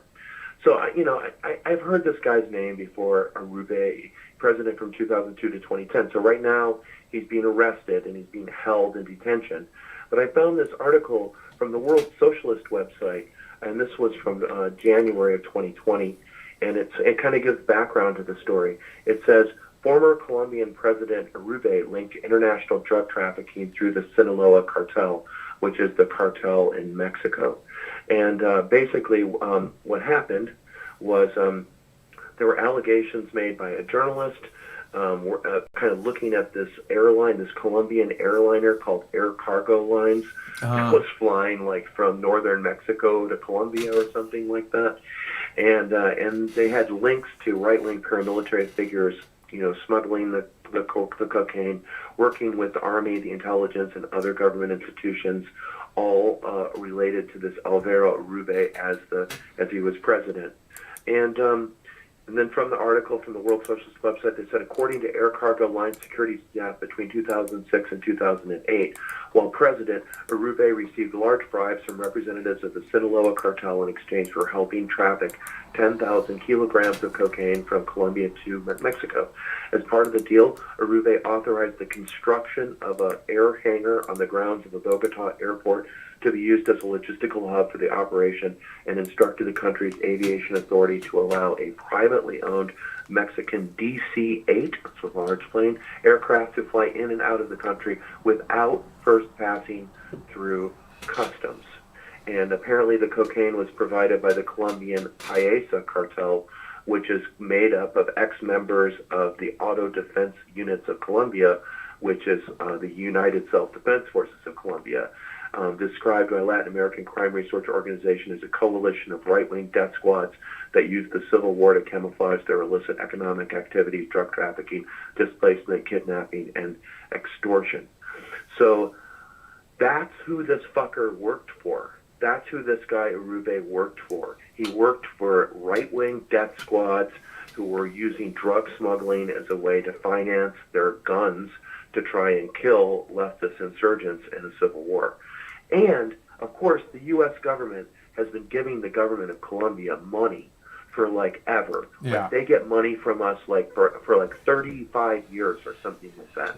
So they have been getting money from us every year to fight cocaine, to have military bases, to counter Venezuela, to dominate other countries in the region by having military bases in Colombia. You know, so what a shock that, you know, they're running cocaine from Colombia to Mexico. Do you think that they sell 10,000 kilos of cocaine in northern Mexico? Or do you think that cocaine crosses the border into the United States? What do you think? I think the value of it is going to be way more in the United States, so... Yeah, if you're going to drive all the way to Mexicali or Tijuana, or all the way, you know, to south of the border there in Juarez, then fuck, you're going to get a good deal at least, right? You're not going to pay market price, but they make market price by selling it in American cities. Right. So clearly, our government, the DEA, and the American government knows damn well who is running drugs across the border. And when the Colombians run the drugs across the border, they look the other way. When the Venezuelans try to smuggle drugs to Europe on boats, then they get all kinds of grief, and they get caught by Interpol, and Venezuela is made a huge example of for smuggling cocaine, but not the Colombians, right? This is an obscure story in Stop the Drug War, cross-referenced by World Socialist website. It's not on ABC News tonight. Know what I mean? Yeah, unfortunately. That's kind of ridiculous. It's very unfortunate. But I wanted to share that so that people know that the CIA is still running drugs from Colombia, just like they were running drugs to Central America during the Iran-Contra incidents. You know, the same story is happening, and the former president of Colombia is under house arrest right now as prosecutors are reviewing the evidence and maybe seeing if they have a case because the trial may have been fixed. Of course, it probably was fixed. And this is a big part of why we have the drug war, the completely failed drug war that we can never end, is because otherwise, if we ended the drug war, the CIA would never be able to get a proper price for their cocaine. Yeah, it's about markets at the end of the day, and where that profit goes. Like if they would just let the South Americans sell their product on the world market, those people would be rich. Right? It's a plant that doesn't grow well in other places. It grows very well there because that's where it's from. So countries in Peru, Ecuador, Colombia, you know, Bolivia, and Venezuela, they're that Andean mountain region. They could produce a product. They could produce it, you know, a lot safer with less environmental destruction, you know, less, you know, making cocaine in the jungle with barrels of chemicals. They could make it, you know, safe, like pharmaceutical grade. Yeah. And they could be setting the price for the world, selling it at the price they think it's worth, and they'd be getting all the profits for their own people instead of having gun runners and gangs and people who murder people and are obsessed with money control their product for them, right? Just seems more seems human, right? Seems like one system is barbaric and the other system is completely. Like, And there's this, I don't know, I mean, like, I do have, some thoughts about, like, living in a world where drugs are illegal, but, like, cannabis specifically was illegal for a long time. There is kind of this culture and the counterculture and marijuana culture of, like, being a pirate, where Outlaw. because you're doing some, Outlaw. because you're doing some, yeah, an outlaw, because you're doing something illegal, you're breaking the law, right? You're breaking the law. That all of a sudden, like, that gives you license to be an asshole and charge more money for product or try and take advantage of people using your position of power, as a dealer or whatnot. Yeah. So it all just seems to feed criminality to me. I never really thought that was too cool. I thought, being more like a respectable businessman that offers fair trades, that seems better to me than I'm like a gangster. They're just, I don't know. It's a different vibe. Yeah, no, I agree. But everybody that I've ever met that was a drug dealer needed a bong hit more than anybody else I ever met. It's like they're just like not happy. They're just not happy, man. They also deal with stressed out people. Yeah. So right, they're getting they're 30 kind of 30 calls a day from a fucking dipshit who wants a fucking dime sack. Yeah, I think they might be some of the unsung heroes of our culture in ways. I don't like the gangster element of it, but there's cash and power and prestige involved. And Well, that the usually guys follows that. growing weed are definitely some of the unsung heroes. For my lifetime, for sure. Yeah. Because if it wasn't for them, I don't think I would have made it. I'm pretty sure that the first bowl or the very first pipe of marijuana that I smoked as a an adolescent or something was from Northern California. Some grower took the time to grow it and throw it out there on the black market. So I understand that, but it just seems like we could do so much better than that. Let people have gardens. Let people go to stores where there are prices. Freedom. Let people have freedom. People. Let them have it's freedom. Not that hard. If you let them have freedom, look, there's like this perfection to freedom. When you screw up, then you screw up, and it's like, I screwed up, and you can admit, I screwed up. I was like being all free, and all of a sudden I got all caught up in some shit, and people want to go, hey, we understand that happens to everybody. Come on here, let us help you, But now it's like, hey, I got caught up in shit. Oh well, you got to go to jail. Well, fuck. I'm never gonna be able to get off the shit because I'm caught up on it, and if somebody finds out, I'm gonna have to go to jail. Fuck that. That's going to make you paranoid, and it's going to keep you up late, and you might even get a gun and sleep in a different place. All the things that people do. But I don't know. I just drug dealing. Therapy. They feel like they're therapists. Really, they are. Like, I mean, I thought that television show program Weeds was like that a little bit. You can tell how the drug dealer is the therapist when people go and buy their herb. They spend 15 or 20 minutes and give you an update on their reality. Yeah. And then the drug dealer goes, oh, well, that's thoughtful, but from my perspective, yada, yada, yada. Yeah. It's like what friends do. But in fact, they're a little more skilled because they have that same conversation 30 times a day. Yeah. So I had a weed dealer, and she was so hot, right? And she was like a private masseuse for the band Fish when they go on tour, right? And she, I would go to her place like every day. and get a 40 sack, right? And she's like, finally she's just like sat me down and she's like, dude, take this. And she put an ounce of weed in my hand. And I'm like, no, I don't want all this weed. It's like, no, this is how an adult buys marijuana. Take this. I said, I don't have enough money for this. She said, Pay me when you pay me. Take this. This is how adults buy weed.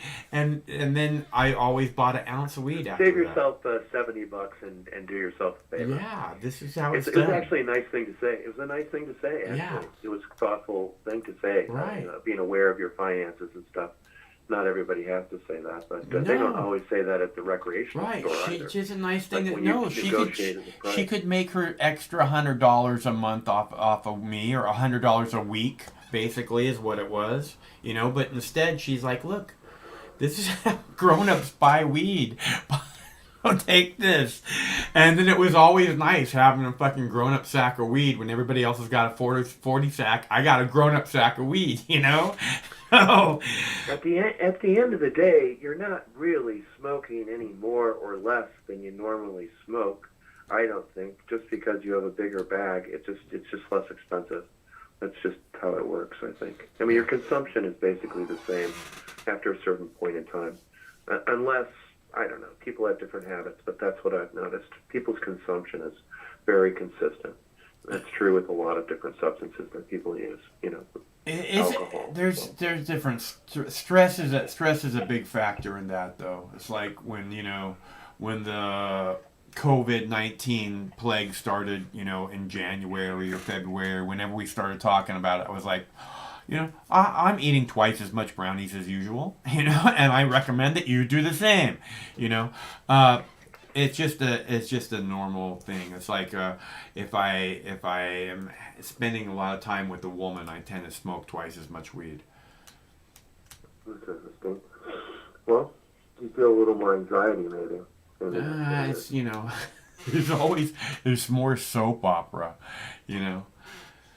Whenever there's a chick around, there's always more soap opera. But you're also smoking. I've noticed that. Like, I won't date somebody unless they don't consume cannabis. So yeah. So you might be using more cannabis because you're sharing cannabis. Yeah. And that's something too. It's like a consumption you share with another person. So you consume a little bit more. I could never really be with somebody who doesn't appreciate cannabis, who's not herb friendly, so to speak, because I'm not giving up weed, No, I think that would be really hard. I think I would give up girlfriend before I would give up weed. I'm pretty sure about that. They would have to be on board about that program. Yeah. I think there was only one other thing I'll note, last thing, and this also was from Stop the Drug War, and I didn't hear it at any other venue. And it says this. It says British Tory, so those are conservatives. British Tory drug reform group called for rescheduling psilocybin. Nice. The Conservative Drug Policy Reform Group has published a new report with the Adam Smith Institute outlining the potential medical benefits of psilocybin and urging the UK Home Office to reschedule the compound for research purposes.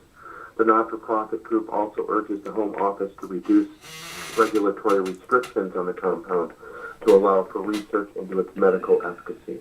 The report is medicinal uses of psilocybin, reducing restrictions on research and treatment.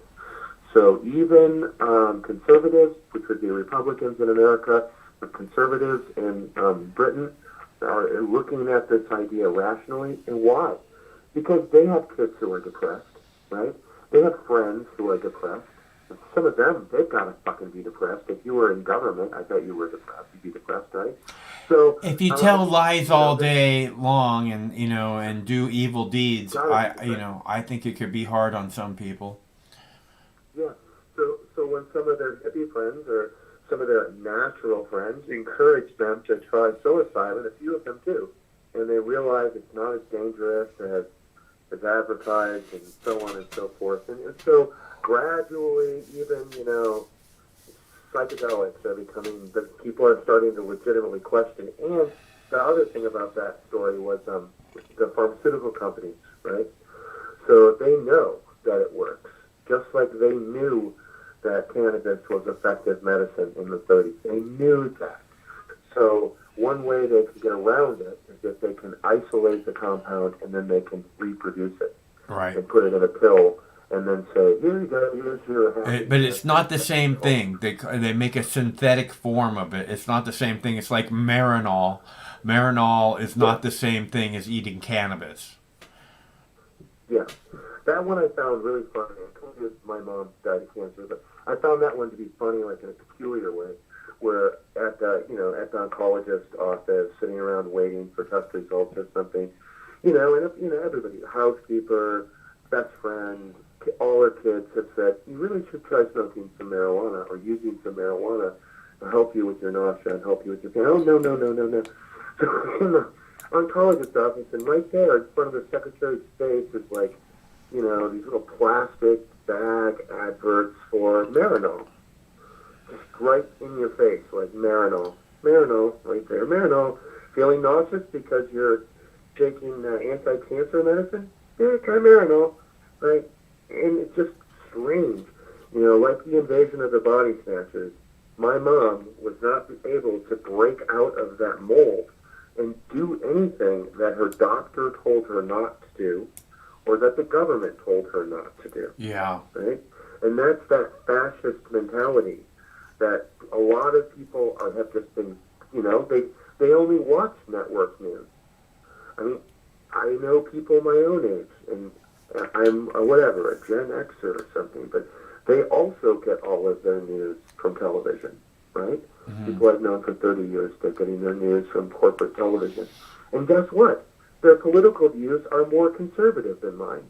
What a surprise. Yeah. They're being brainwashed, Mike. From the time they're little. I know. The little fuckers in school are going to be brainwashing them in school through on-distance learning. They're going to be screwing around with their brains. I wonder what George Carlin would have said about that, about these kids not even being allowed to sit in a room. I want to know what the guys from South Park have to say about it. God damn it, where are you? Those guys have shit to say about it for sure. I want to know what the fuck they got to say about it, man. God damn it. Really good point. Excellent point. And I think I'll leave on that note because I'm looking forward to that. And who knows? Are they going to be able to produce South Park, or all those animators and technicians and those writers? Are they going to be able to convene and actually make a TV show? You would think. I've watched how they do it. I mean, they've made a couple documentaries about how they do it, and it seems like they would be able to do that process pretty much all online.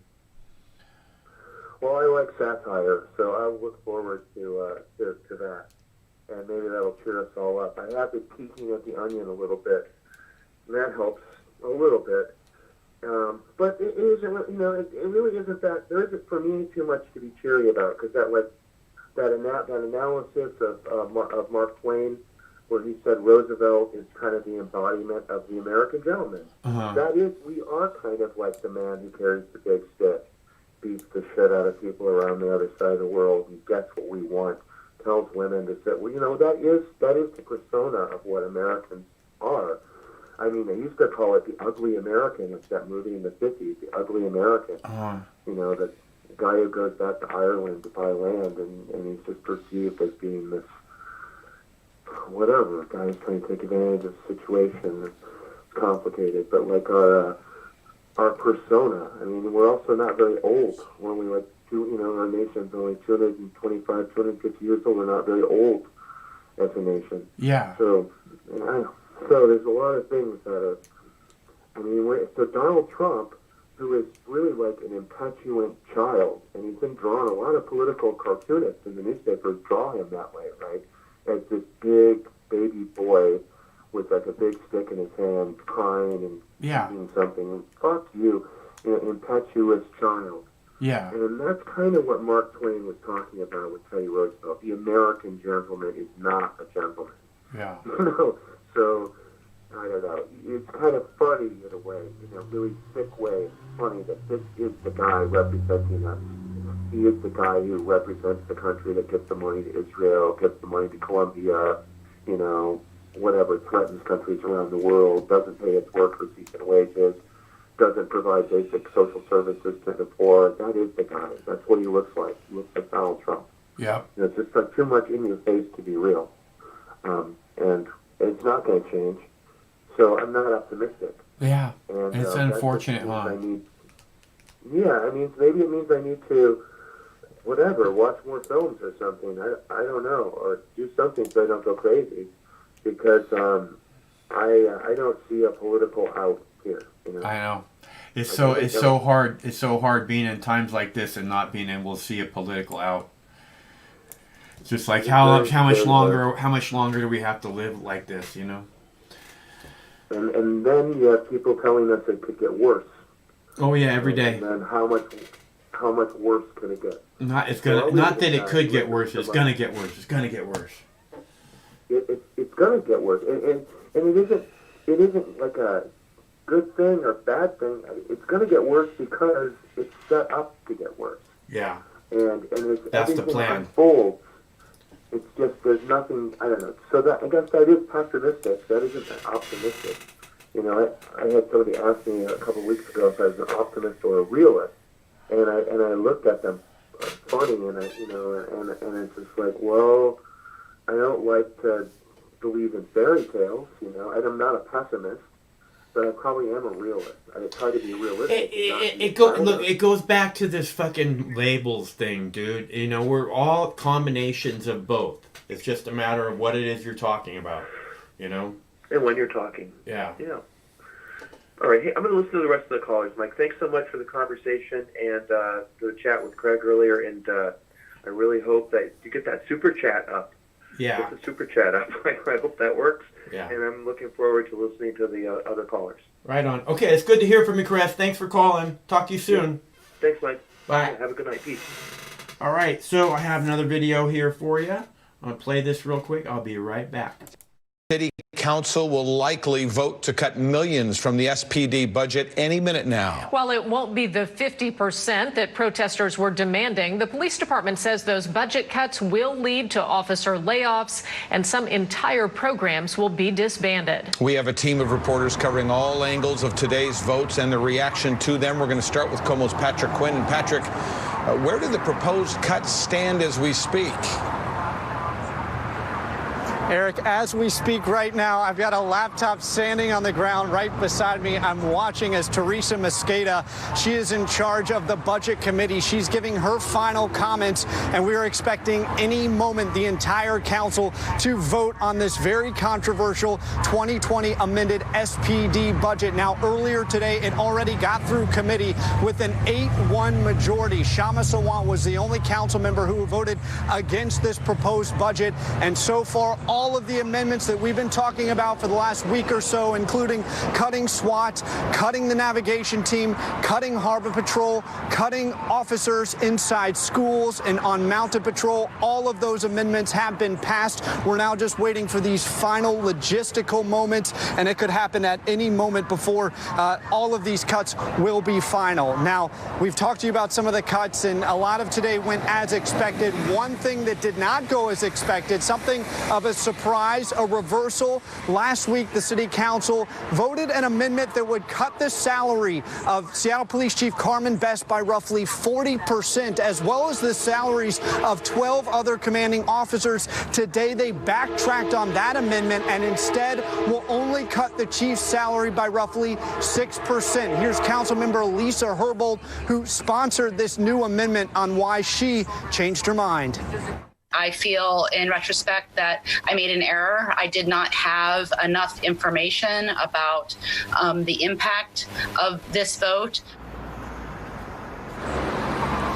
And the council defended their overall cuts, though calling them a scalpel approach to build off to next year. It continues to try and change the future of policing in the city.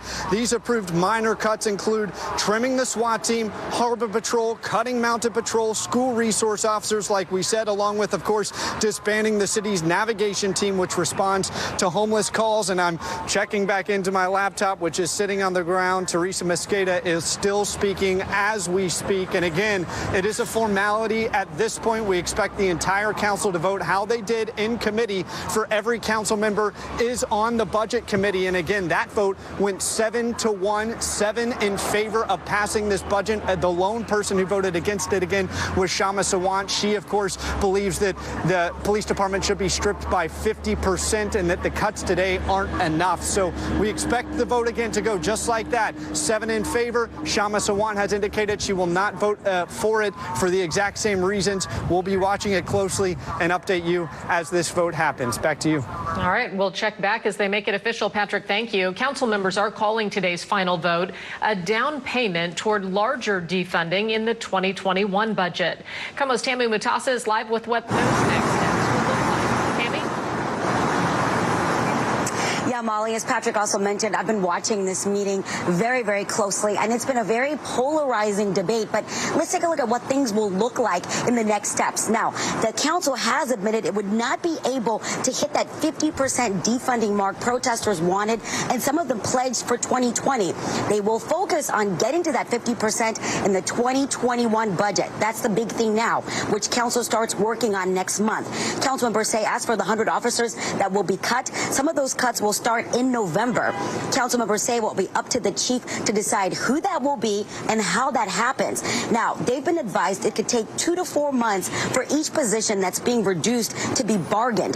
The mayor and the chief have said any layoffs would disproportionately target newer officers, often hired from minority communities. Now, let's take a listen to some of the public comment from the meeting, and Councilmember Kashama Sawant, who is not happy the cuts weren't deeper. Please continue to hold SPD accountable as we move forward in September with the 2021 budget plan. There will be more lawlessness.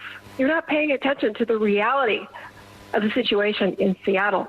This vote is going to reduce the police budget by less than 2%. That's not a defunding. People who oppose the defunding movement say there is a need to support more social programs and more community-based programs, but that does not mean moving millions of dollars away from the policing and the community safety. Again, council members saying this budget and this defunding is not perfect, but the focus is on 2021. Back to you. Thank you, Tammy. With today's vote, Seattle will likely join a growing list of major cities that have approved budget cuts to their police departments. They include New York City, which approved a $1 billion cut to next year's budget, and Los Angeles is slashing $150 million from its police budget. Minneapolis, the city where George Floyd died while in police custody, has hit a roadblock in its efforts to defund the police. A Minnesota State Commission is tabling the city council's proposed budget cuts so they can be studied for the next 90 days.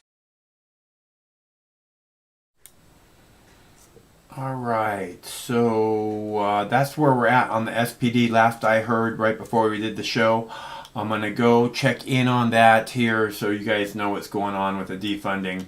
They went from a 40% pay cut for the Seattle police chief to a 6% pay cut, which, you know, pay cut, you know, I don't want to say a pay cut is a pay cut. 40% and a 6% are a pretty big different thing.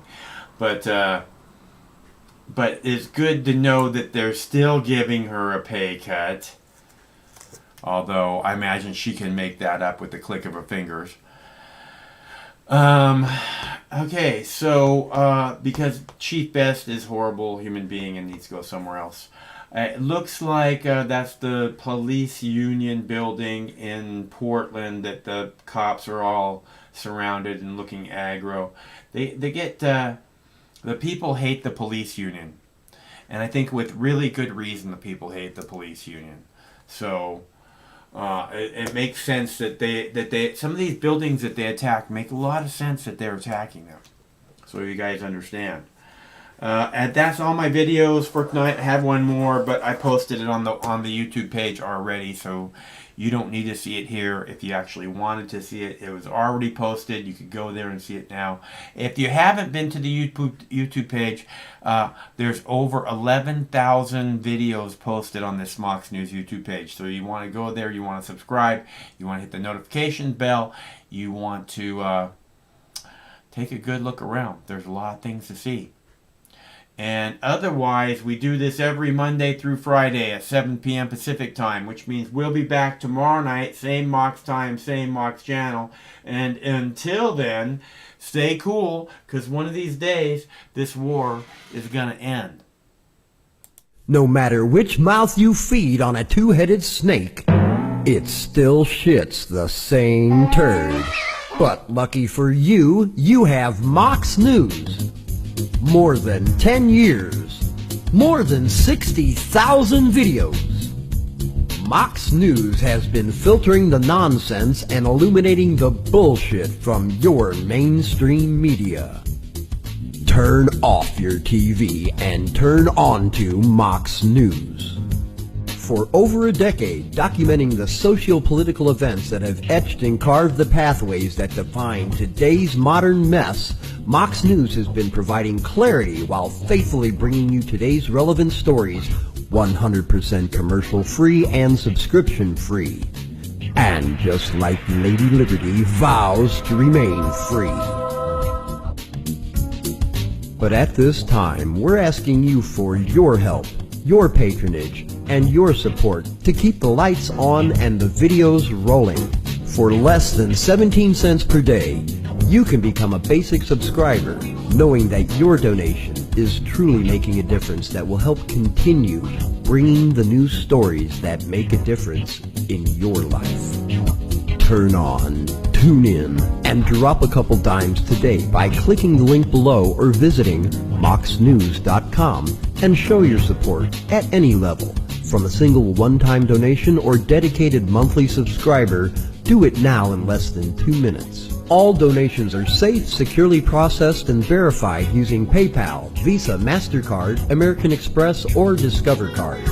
As always, we're sure you'll find something of interest each and every day. This holiday season, give the gift of Mox. moxnews.com.